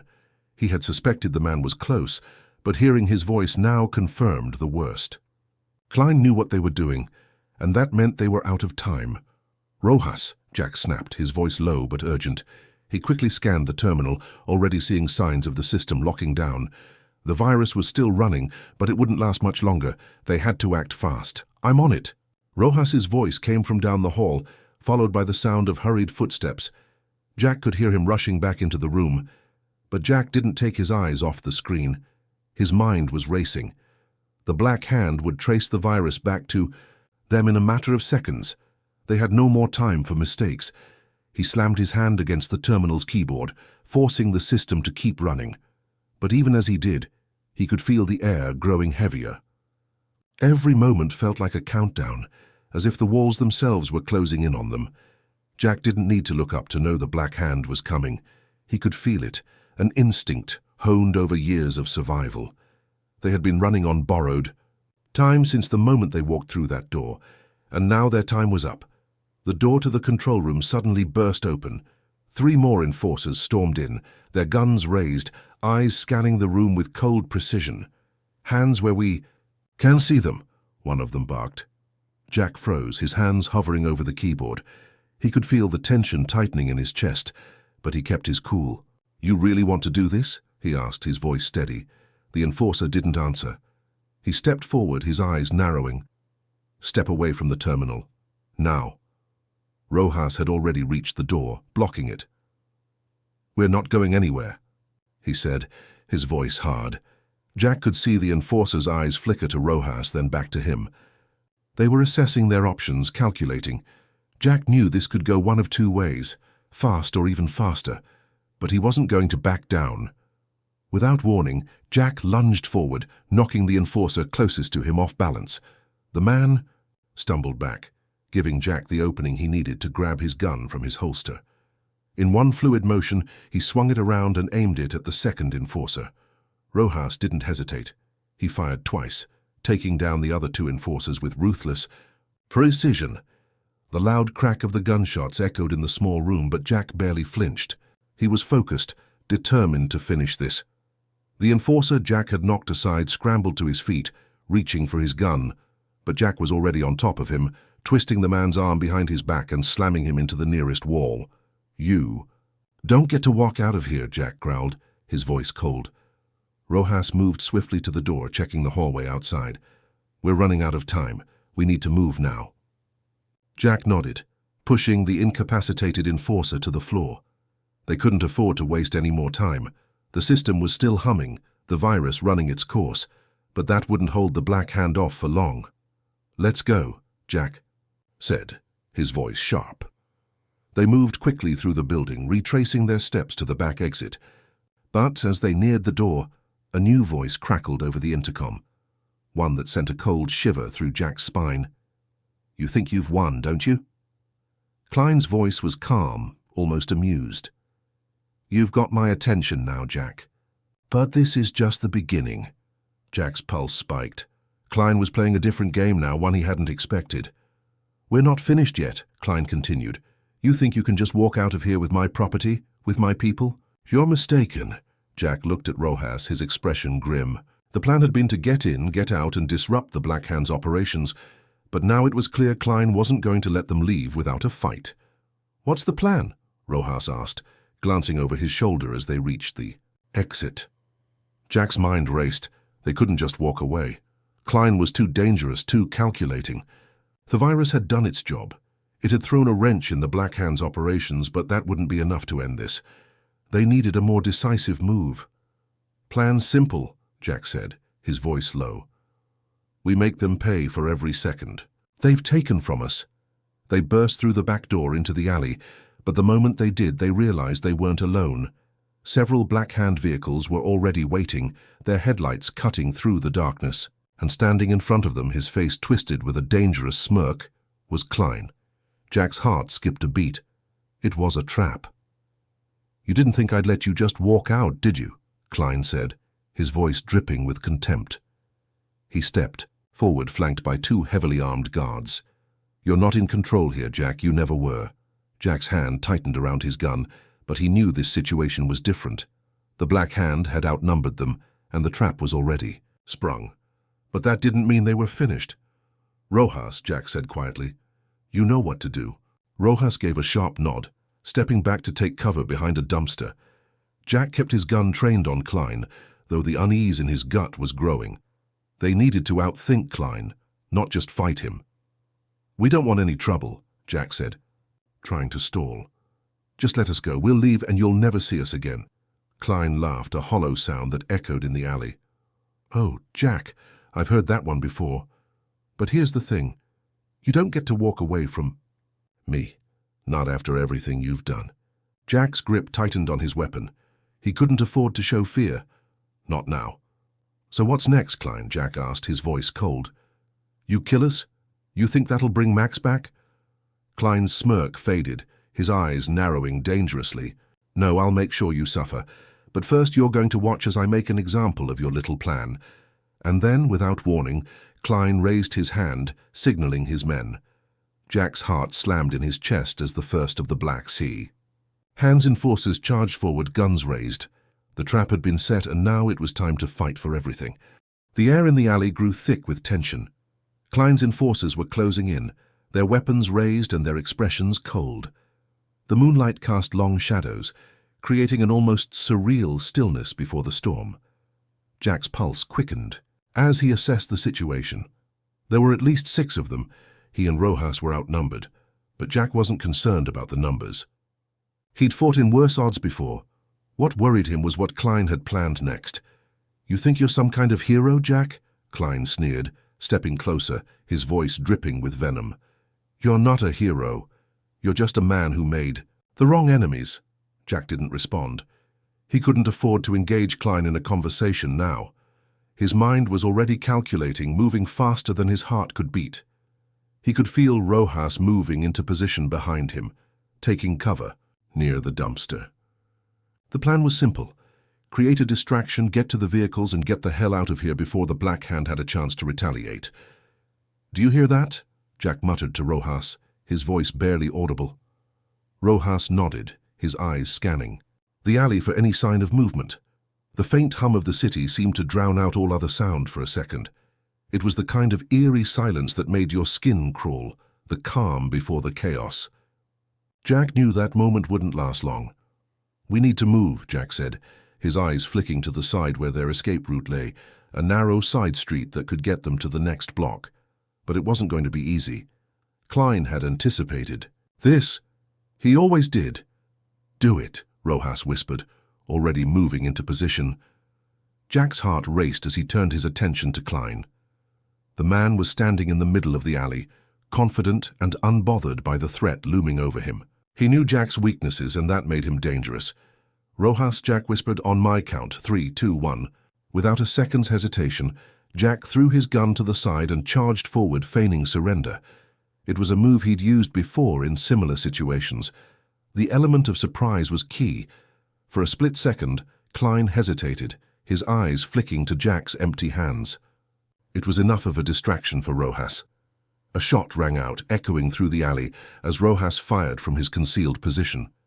The first enforcer crumpled to the ground, his weapon slipping from his hand. The other enforcers reacted instantly, ducking for cover behind the vehicles. The chaos erupted in an instant. Jack didn't wait to see the fallout. He dove toward the nearest Black Hand car, kicking open the door and yanking the driver out by the collar. The man barely had time to react before Jack was in the driver's seat, slamming the door shut. His hands gripped the wheel, and the engine roared to life. "Get in!" Jack yelled to Rojas. Rojas was already on the move, ducking and weaving behind. Cover as he sprinted toward the car. A second shot rang out, grazing his arm, but Rojas didn't slow down. He dove into the passenger seat just as Jack slammed the car into gear. "Hold on," Jack muttered through gritted teeth, his eyes darting to the rearview mirror. The Black Hand's enforcers were regrouping, but it was too late. Jack slammed, his foot on the gas, sending the car rocketing down the narrow alley. Tires screeched as the vehicle tore through the street, narrowly avoiding a collision with a dumpster. Klein's voice echoed in Jack's mind, but he couldn't afford to think about him right now. The Black Hand was relentless, but so was Jack. His grip tightened on the wheel as they barreled through the alley, weaving around abandoned cars and debris. Rojas was already on the phone, his voice low and urgent as he spoke into the receiver. "We've got a problem. We need extraction now." The response was quick, though barely audible. "We're on it. Hold tight." Jack didn't need to hear any more. He knew help was coming, but it wasn't here yet, and Klein would not let them go so easily. The city's streets blurred around them as they accelerated, adrenaline pumping through Jack's veins. He could hear the squeal of tires in the distance. The Black Hand wasn't giving up that easily. They would follow. "You think they'll stop?" Rojas asked, looking at the rearview mirror with concern. "No," Jack said, his voice tense, "but we're not stopping either." The streets turned from dilapidated alleyways to wider roads, the kind where civilians could be caught in the crossfire, but Jack didn't care. He needed to keep the momentum going. There was no turning back now. A glance over his shoulder confirmed his worst fear. Several Black Hand SUVs were tailing them, closing the gap with terrifying precision. Their headlights flared, casting an ominous glow on the wet pavement. They were gaining. "We're running out of time," Rojas muttered. Jack gritted his teeth.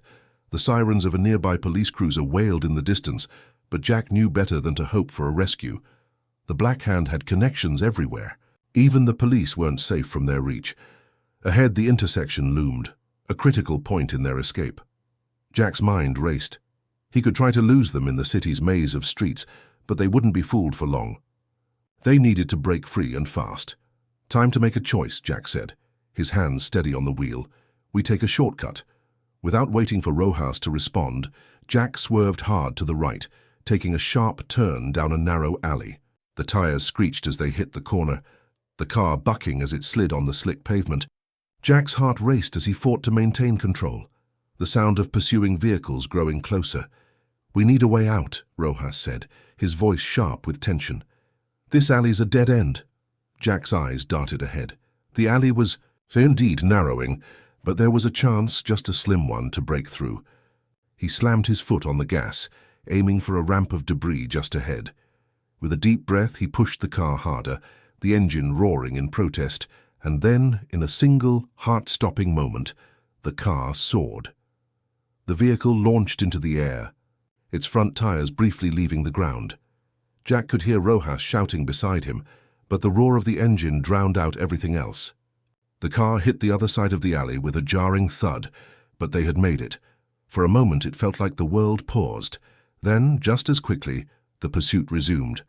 But now they had a lead, a few precious seconds. Jack's pulse thundered in his ears, but he knew they weren't out of danger yet. Not by a long shot. "We can't keep running forever," Rojas said, looking at the GPS screen. "We need to get to the extraction point. Now." Jack nodded, his jaw clenched. "Hang on, we're almost there." As the Black Hand's vehicles continued their relentless pursuit, Jack could feel the storm building inside him. This wasn't just about survival anymore. It was about making sure Klein and his men never got the chance to hurt anyone ever again. They were close, and in the distance just ahead was the escape they so desperately needed. The sound of the Black Hand's SUVs grew louder in the rearview mirror, the relentless engines echoing like a death march. Jack's hands tightened around the wheel, veins popping against the strain. The shortcut they had taken might have given them a slight edge, but it was only a matter of time before the Black Hand closed in again. Klein wasn't the type of man to give up easily, and Jack had no illusions. This was just a delay. "We're close," Rojas muttered, peering over the dash. His eyes were glued to the GPS screen, his finger tracing the route to their extraction point. But even as he said it, Jack knew there was a catch. The streets they were speeding through were familiar, but dangerous. A dead-end alley could be waiting around every corner, and if they took the wrong turn, they'd be trapped. Jack's jaw clenched. "We make it or we don't. Either way, we keep going." Rojas gave a terse nod. "Don't have a choice now, do we?" A quick glance over his shoulder showed that the Black Hand hadn't given up the chase. The first SUV was getting closer, too close. Jack felt the tension in his chest tighten, the suffocating pressure of knowing that if they couldn't shake them soon, things would get ugly. The alleyways blurred past as Jack pushed the car harder, its tires screeching with every sharp turn. His mind raced, trying to come up with a strategy to lose them. But every time he thought he had the upper hand, the Black Hand adapted, closing the distance. It was like they were ghosts, always a step behind. Rojas shifted in his seat, eyes scanning the horizon. "We need to get to the bridge. It's the only way out." Jack didn't need to ask which bridge Rojas meant. The only one in the area that could get them across the city and out of Black Hand territory. But getting to it meant cutting through a heavily monitored industrial zone, a risk.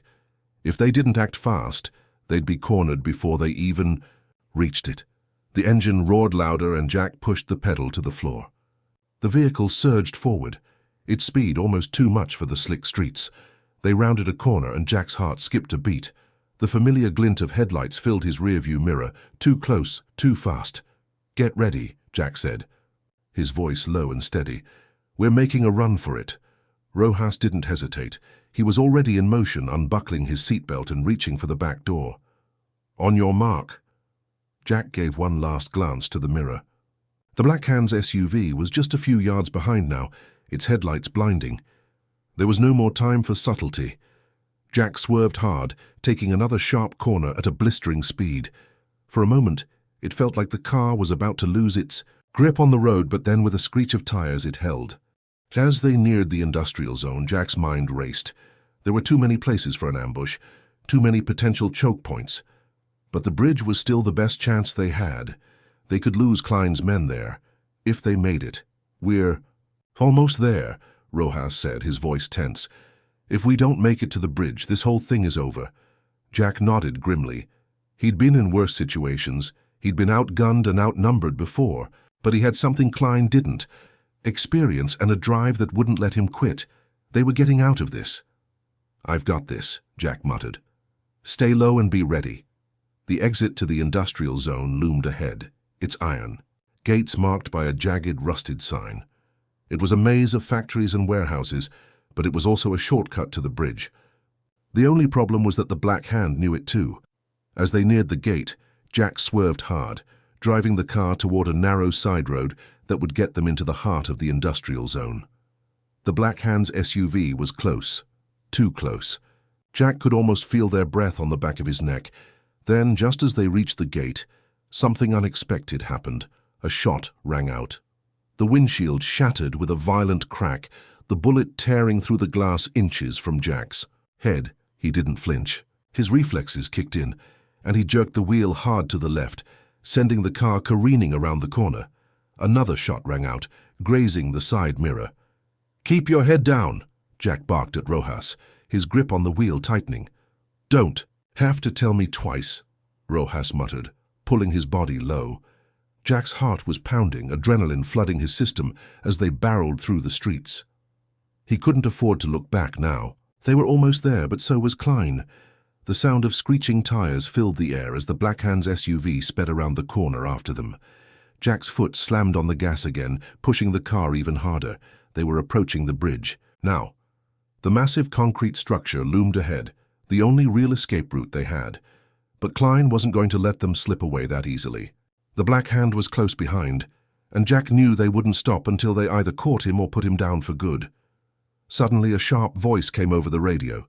It was Klein, his tone cold and mocking. "You think you can outrun me, Jack? You really think you can escape?" Jack gritted his teeth. "I don't need to outrun you, I just need to outrun your men." The response from Klein was a growl. "You'll never make it to the bridge. My men are already positioned there." Jack's blood ran cold. They were walking right into Klein's trap, but it was too late to turn back. "Rojas," Jack said, his voice steady despite the mounting tension. "We've got one shot at this.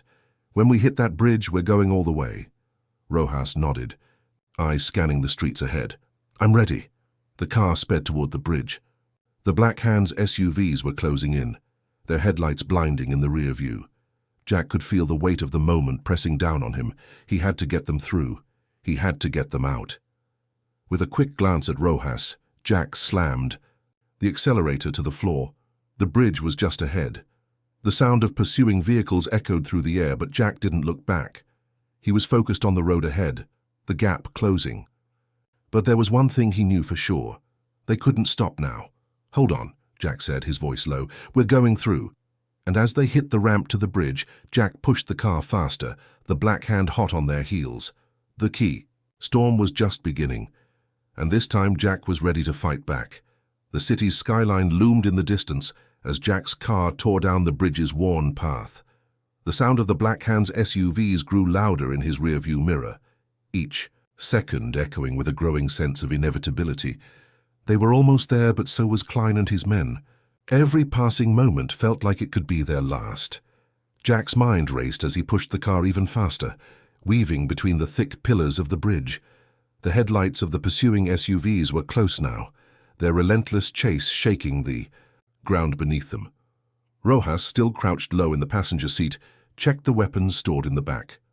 He was ready, but the reality of what they were facing had begun to set in. This wasn't just a fight for their lives anymore. It was a fight for survival against an enemy who knew no limits. "The bridge is our only chance," Jack muttered, to himself, trying to keep his focus despite the roar of the engines around him. He had always prided himself on staying calm in the face of danger, but tonight was different. There was something in Klein's pursuit that felt personal. He wasn't just going to let Jack go. No, Klein wanted to see him burn. Behind them, the Black Hand's SUVs closed the gap. Jack could hear the sound of engines revving, the shrill squeal of tires skidding on wet pavement, and the occasional crackle of radios. Klein's men were prepared for anything, but so was Jack. The problem was time. Time was running out. Ahead, the bridge stretched toward the horizon, its steel beams rising like skeletal fingers reaching for the sky. The wind howled through the metal structure, making the entire bridge groan under the strain of their speed. The headlights of the Black Hand's vehicles painted the world behind them in a harsh, unforgiving light.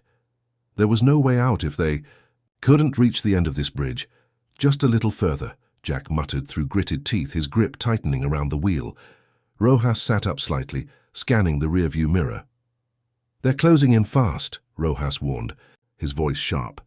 "We need to take them out now or we're toast." Jack didn't answer right away. His focus was on the road ahead, but his mind was working at lightning speed, weighing their options. The bridge was their only exit, but the Black Hand was right on their tail, and Jack knew how ruthless they could be. They wouldn't hesitate to take a shot at them.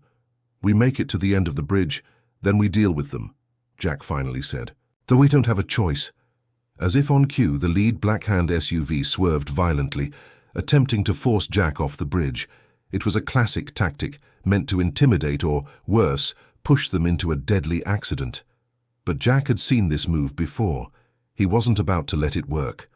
"Hold on," Jack shouted as he jerked the steering wheel hard to the right, sending the car swerving dangerously to avoid the SUV. Tires screeched, and for a split second, it felt like they were about to lose control. But Jack's foot was still on the gas, and with a final desperate maneuver, he slammed the car back onto the main lane. The Black Hand vehicle roared past, its driver cursing loudly over the radio.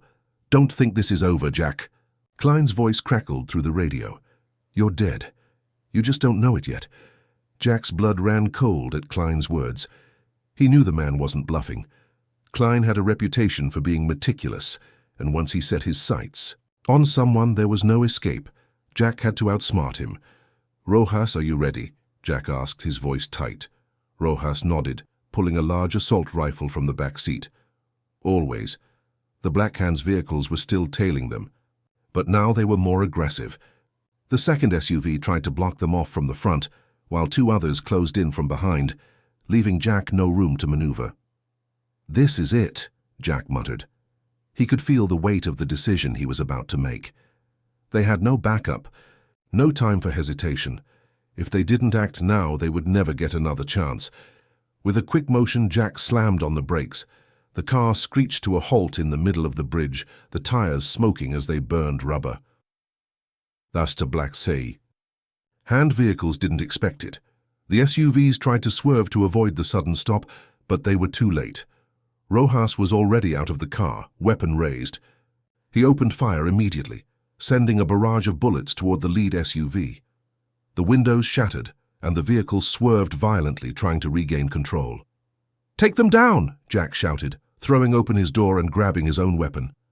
He moved with precision, his years of training kicking in as he advanced toward the second SUV. The gunfire erupted on the bridge, the sound deafening against the open air. Jack ducked behind a nearby pillar, firing at the Black Hand's men as they emerged from their vehicles. Rojas covered him, laying down suppressing fire as the second SUV's tires exploded, sending the vehicle careening into the railing. "We've got to move," Rojas yelled, keeping his head low as he moved toward the rear of the car. Jack nodded. The Black Hand's forces were regrouping. More vehicles were coming. They were too exposed. Go, go, go, Jack ordered, signaling for Rojas to retreat back to the car. Rojas didn't hesitate. He sprinted toward the vehicle, his feet pounding against the concrete bridge. Jack followed close behind, firing at any target that moved. As they reached the car, Jack slammed the door shut, his pulse racing. He had no idea how many Black Hand men were left, but they were close, too close. He had no choice but to keep moving. "Get in, Rojas," Jack shouted as he slid into the driver's seat. He slammed the car into gear, the tires spinning before. They tore down the bridge again. Behind them, the sounds of sirens and gunfire faded into the distance as Jack and Rojas fought for control of the road. But they weren't out of danger yet. The Black Hand was relentless, and Klein wouldn't stop until they were dead. Jack's eyes flicked to the rearview mirror. The Black Hand was still behind them, closing the gap. But Jack had a plan. He had to lose them, and he had to do it fast. The roar of the engines echoed through the night as Jack's car sped down the bridge, tires screeching against the asphalt. The Black Hand was closing in again, its vehicles tailing them relentlessly. Jack's hands were steady on the wheel, his mind racing. They were nearing the city's outskirts, and he knew every second counted. The bridge was almost behind them, but so was the Black Hand, closer than ever. "They're not letting up," Rojas said, his voice tight. He was scanning the rearview mirror, watching as the Black Hand's SUVs closed the distance. There were 3 left now, 2 behind and 1 in front, trying to block their escape. It was only a matter of time before they were cornered. "I know," Jack muttered, his gaze fixed on the road ahead. His eyes flicked to the side where the exit ramp to the highway loomed. It was the only way out. They had to take it or they were done for. "Buckle up," Jack warned, swerving sharply to the right. The tires screeched as he jerked the wheel, sending the car into a sharp turn toward the exit ramp. The Black Hand's lead SUV tried to follow, but Jack was faster. They had no choice but to take the risk. The sound of gunfire erupted behind them as the Black Hand opened fire. Bullets ricocheted off the rear of the car, and Jack could feel the pressure mounting. They were out of options, but the highway ahead offered a chance if they could reach it. "Hold on!" Jack shouted as the car hurtled toward the ramp. He could see the headlights of the pursuing SUVs growing brighter in the rearview mirror, but he had a plan. They had to break free. "Now or never," Rojas said, a grim determination in his voice. He reached for the rifle in the back seat, preparing for what was about to come. Jack's foot slammed on the gas as they hit the ramp, the car's engine roaring to life. The vehicle shot forward with a burst of speed, leaving the bridge behind and merging onto the highway. But they weren't safe yet, not by a long shot. The Black Hand's SUVs were still coming, closing in on both sides now. Jack swerved again, narrowly avoiding one of the vehicles as it tried to box them in. The tires screamed in protest, but Jack kept his foot on the gas, his mind focused on one thing: survival. "We're almost there," Jack said through clenched teeth, his hands gripping the wheel tightly. "Get ready." Rojas didn't need any more instructions. He had already spotted the small stretch of trees up ahead, a perfect spot for a quick ambush. If they could get there, they might stand a chance. The first SUV swerved to block their path, forcing Jack to make a split-second decision. He veered left, sending the car hurtling down the shoulder of the road at breakneck speed. The Black Hand's SUV followed, but Jack was too quick. He shot down the narrow path between 2 large trucks, narrowly avoiding a collision. The Black Hand vehicle was forced to slow down, giving Jack the lead he needed. "Not much time," Rojas said, his voice tight with urgency. "They're still on our tail."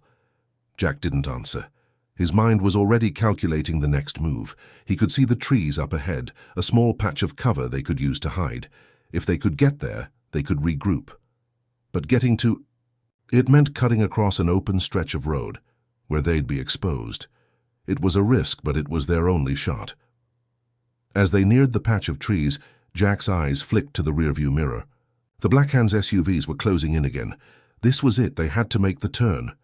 "Get ready," Jack shouted, slamming the car into a hard left. The tires squealed as they hit the dirt path, the car lurching to the side as it bounced over uneven ground. The trees loomed ahead, the cover they so desperately needed. Rojas was already out of the car before Jack had even stopped, rifle in hand. He sprinted toward the trees, taking cover behind the first large trunk. Jack followed, ducking low as the sound of the Black Hand's vehicles echoed behind them. The sound of gunfire erupted again, but this time it was from them. Rojas opened fire, the sharp cracks of his rifle punctuating the night air. The Black Hand responded, but the trees offered some protection. Jack scanned the area, trying to locate their attackers. The Black Hand would have their men on the ground soon. "We've got to move," Rojas said, crouching low behind a thick trunk. "They're coming. More vehicles." Jack nodded, his pulse racing. They couldn't stay here. The Black Hand's forces were closing in on their position, and if they didn't act quickly, they'd be trapped. "We make a break for it," Jack said, his voice calm but filled with urgency. "Head west. We've got one chance to lose them." Rojas gave him a quick nod. "On your mark." Jack waited for a moment, listening. The sound of distant engines roared, but it was fading. The Black Hand was still on the hunt, but they were losing ground. Now was their chance. "We go in 5, Jack said. "Get ready." As the seconds ticked by, Jack's mind raced. They couldn't outrun the Black Hand forever, but they had to keep moving. The farther they got, the better their chances of survival. 5, 4, 3, 2. Jack counted down under his breath. He glanced at Rojas, then pushed forward.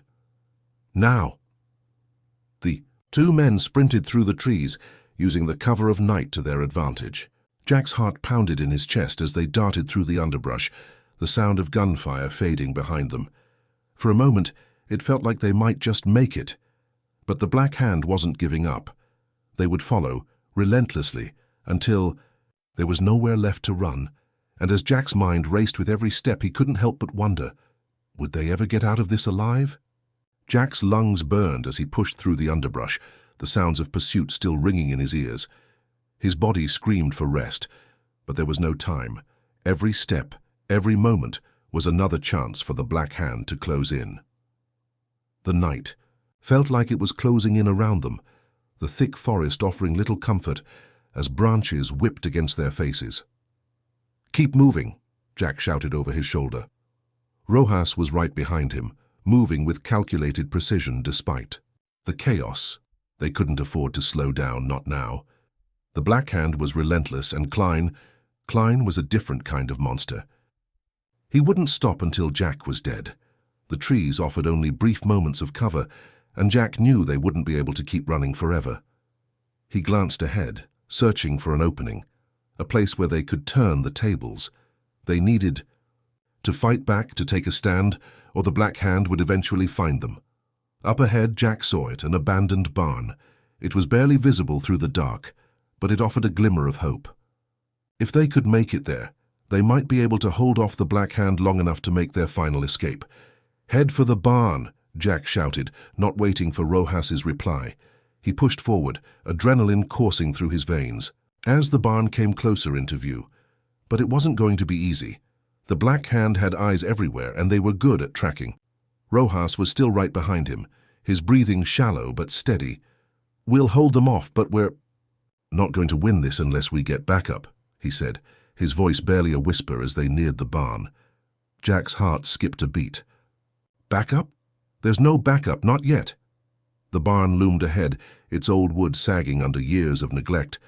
It was the only chance they had, but as Jack neared it, he saw the telltale signs of movement in the distance, dark figures, closing.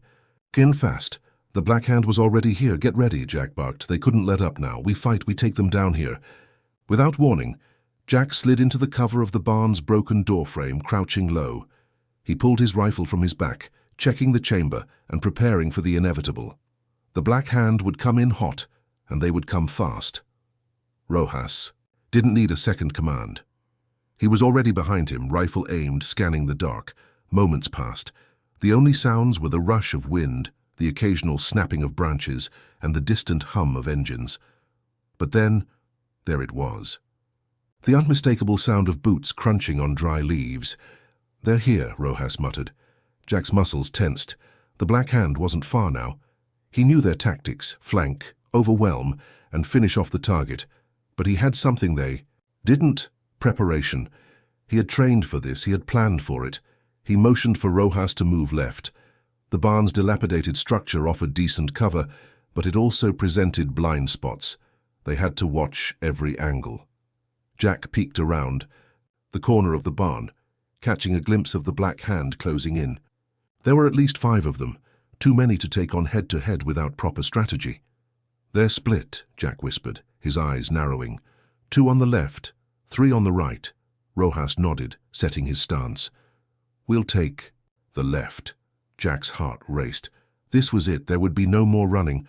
They either walked out of here alive or they didn't. He waited for the right moment. The tension was unbearable. Every breath, every movement could be their last. As the Black Hand approached the barn, Jack's mind moved in overdrive. The moment one of them stepped into view, Jack raised his rifle and fired. The first shot hit its mark, right in the chest of the man closest to them. The Black Hand operative dropped instantly, his body crumpling to the ground. "Move!" Jack barked, diving into the fray. The remaining operatives reacted instantly, pulling out their own weapons. The sound of gunfire filled the air, deafening in its intensity. Jack was a blur of movement, darting from cover to cover as Rojas provided. Suppressive fire, keeping the enemy at bay. One of the Black Hand agents flanked them from the right, but Rojas was faster. He snapped his rifle to his shoulder and fired, the shot striking the man in the leg. He went down hard, screaming in pain, but Rojas didn't hesitate. He fired. Again, this time finishing the job, Jack's attention was elsewhere. The remaining operatives were closing in from the left. Jack had no time to think. He took a deep breath, aimed, and fired. His shot was true, hitting one of the men square in the forehead. The force of the impact sent the man tumbling backwards. But there were still 2 left, and they were getting closer. "Keep it up, Jack," Rojas shouted, his voice filled with urgency. The remaining 2 operatives were moving cautiously now, knowing that their comrades were down. They were smart. They were waiting for Jack and Rojas to make a mistake. Jack knew they couldn't keep up the fight for much longer. They needed to end it. Now. With a swift motion, Jack grabbed a nearby loose plank from the barn and hurled it toward the far side of the clearing. The distraction worked.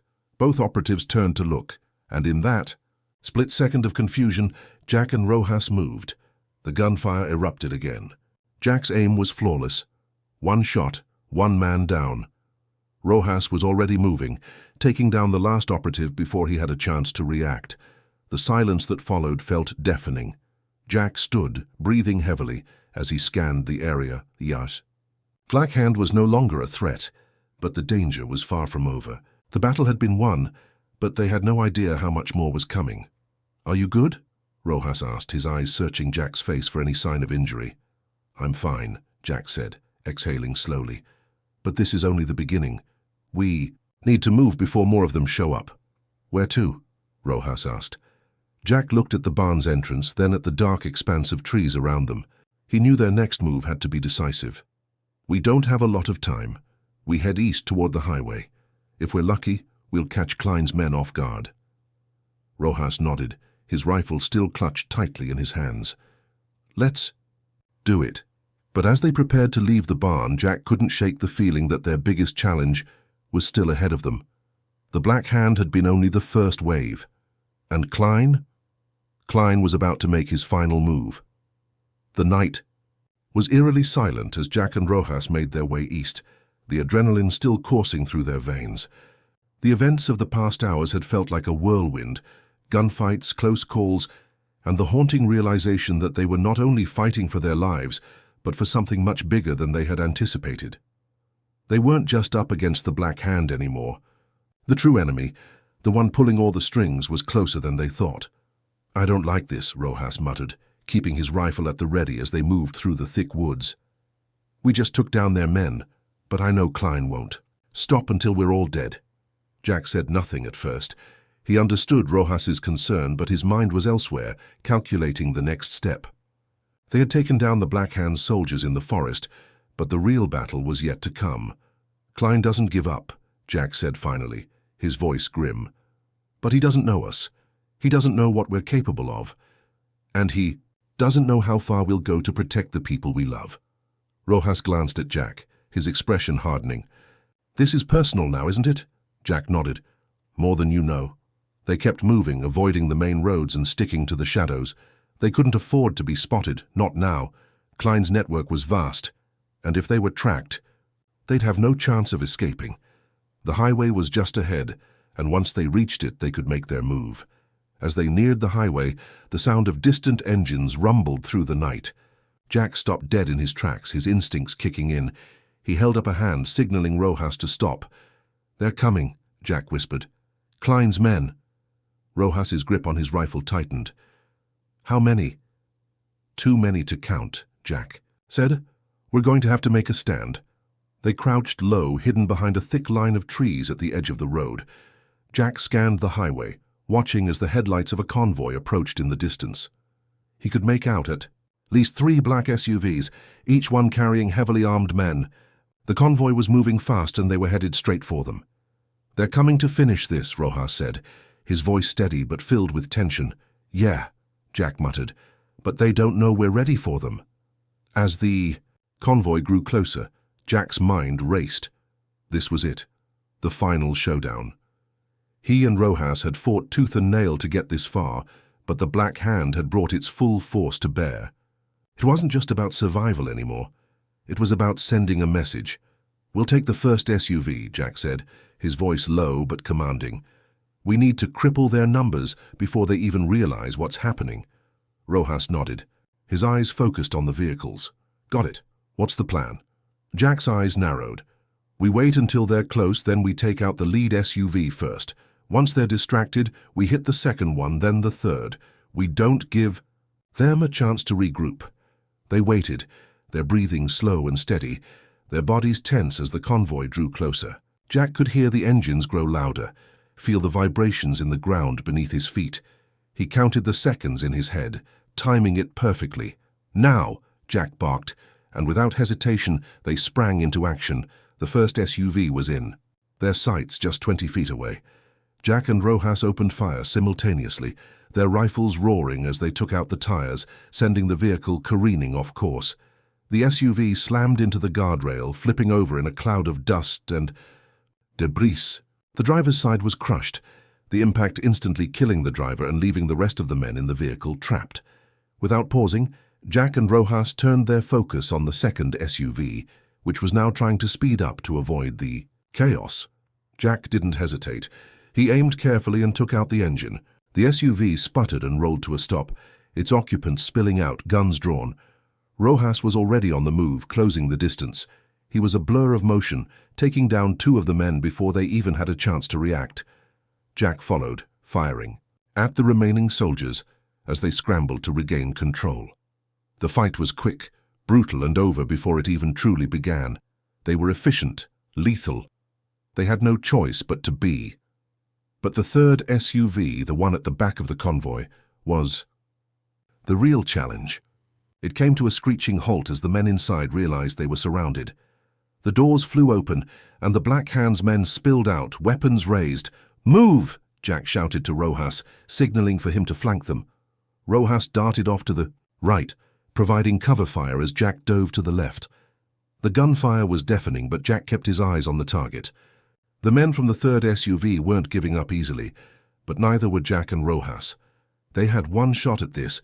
If they could take out the leader of the convoy, they might just have a chance to stop Klein's operation for good. The leader, a tall man with cold eyes and an aura of authority, stepped out from behind cover, his gun trained on Jack. Jack could feel the tension in the air, the standoff stretching between them like a taut rope, each waiting for the other to make a move. Then it happened. The leader's gun moved, but Jack was faster. He fired a single shot, perfectly aimed, perfectly timed. The bullet struck the man in the chest, and he fell without a sound, the fight draining from his body in an instant. The remaining Black Hand soldiers hesitated, unsure. They had lost their leader, and the odds were no longer in their favor. With quick, coordinated moves, Jack and Rojas took down the last of them, their bodies collapsing into the dirt. The battlefield fell silent. Jack stood over the fallen men, his chest rising and falling with heavy breaths. Rojas wiped his brow, scanning the area for any more threats. "We did it," Rojas said, his voice a mixture of relief and exhaustion. Jack didn't respond immediately. His mind was still racing, calculating the next move, but there was something more pressing. He turned his gaze to the horizon where the first signs of dawn were breaking. The Black Hand's convoy was destroyed. The message had been sent. But Klein was still out there. "We've only just begun," Jack said quietly. "The real war is still ahead." Rojas gave him a look, understanding the weight of his words. The mission was far from over. They had won this battle. But Klein's reach was vast. There was still work to do. Jack reached for his phone and dialed the number. It rang once, twice, and then, finally, the voice on the other end answered. "Jack?" The voice was familiar. It was someone he trusted, someone who had been waiting for this moment. "It's time," Jack nodded, his expression hardening. "Let's end this. Hit subscribe and leave a comment with where you're watching from. This story might just spark a new beginning. What's one thing that always pushes you forward, even when things get tough?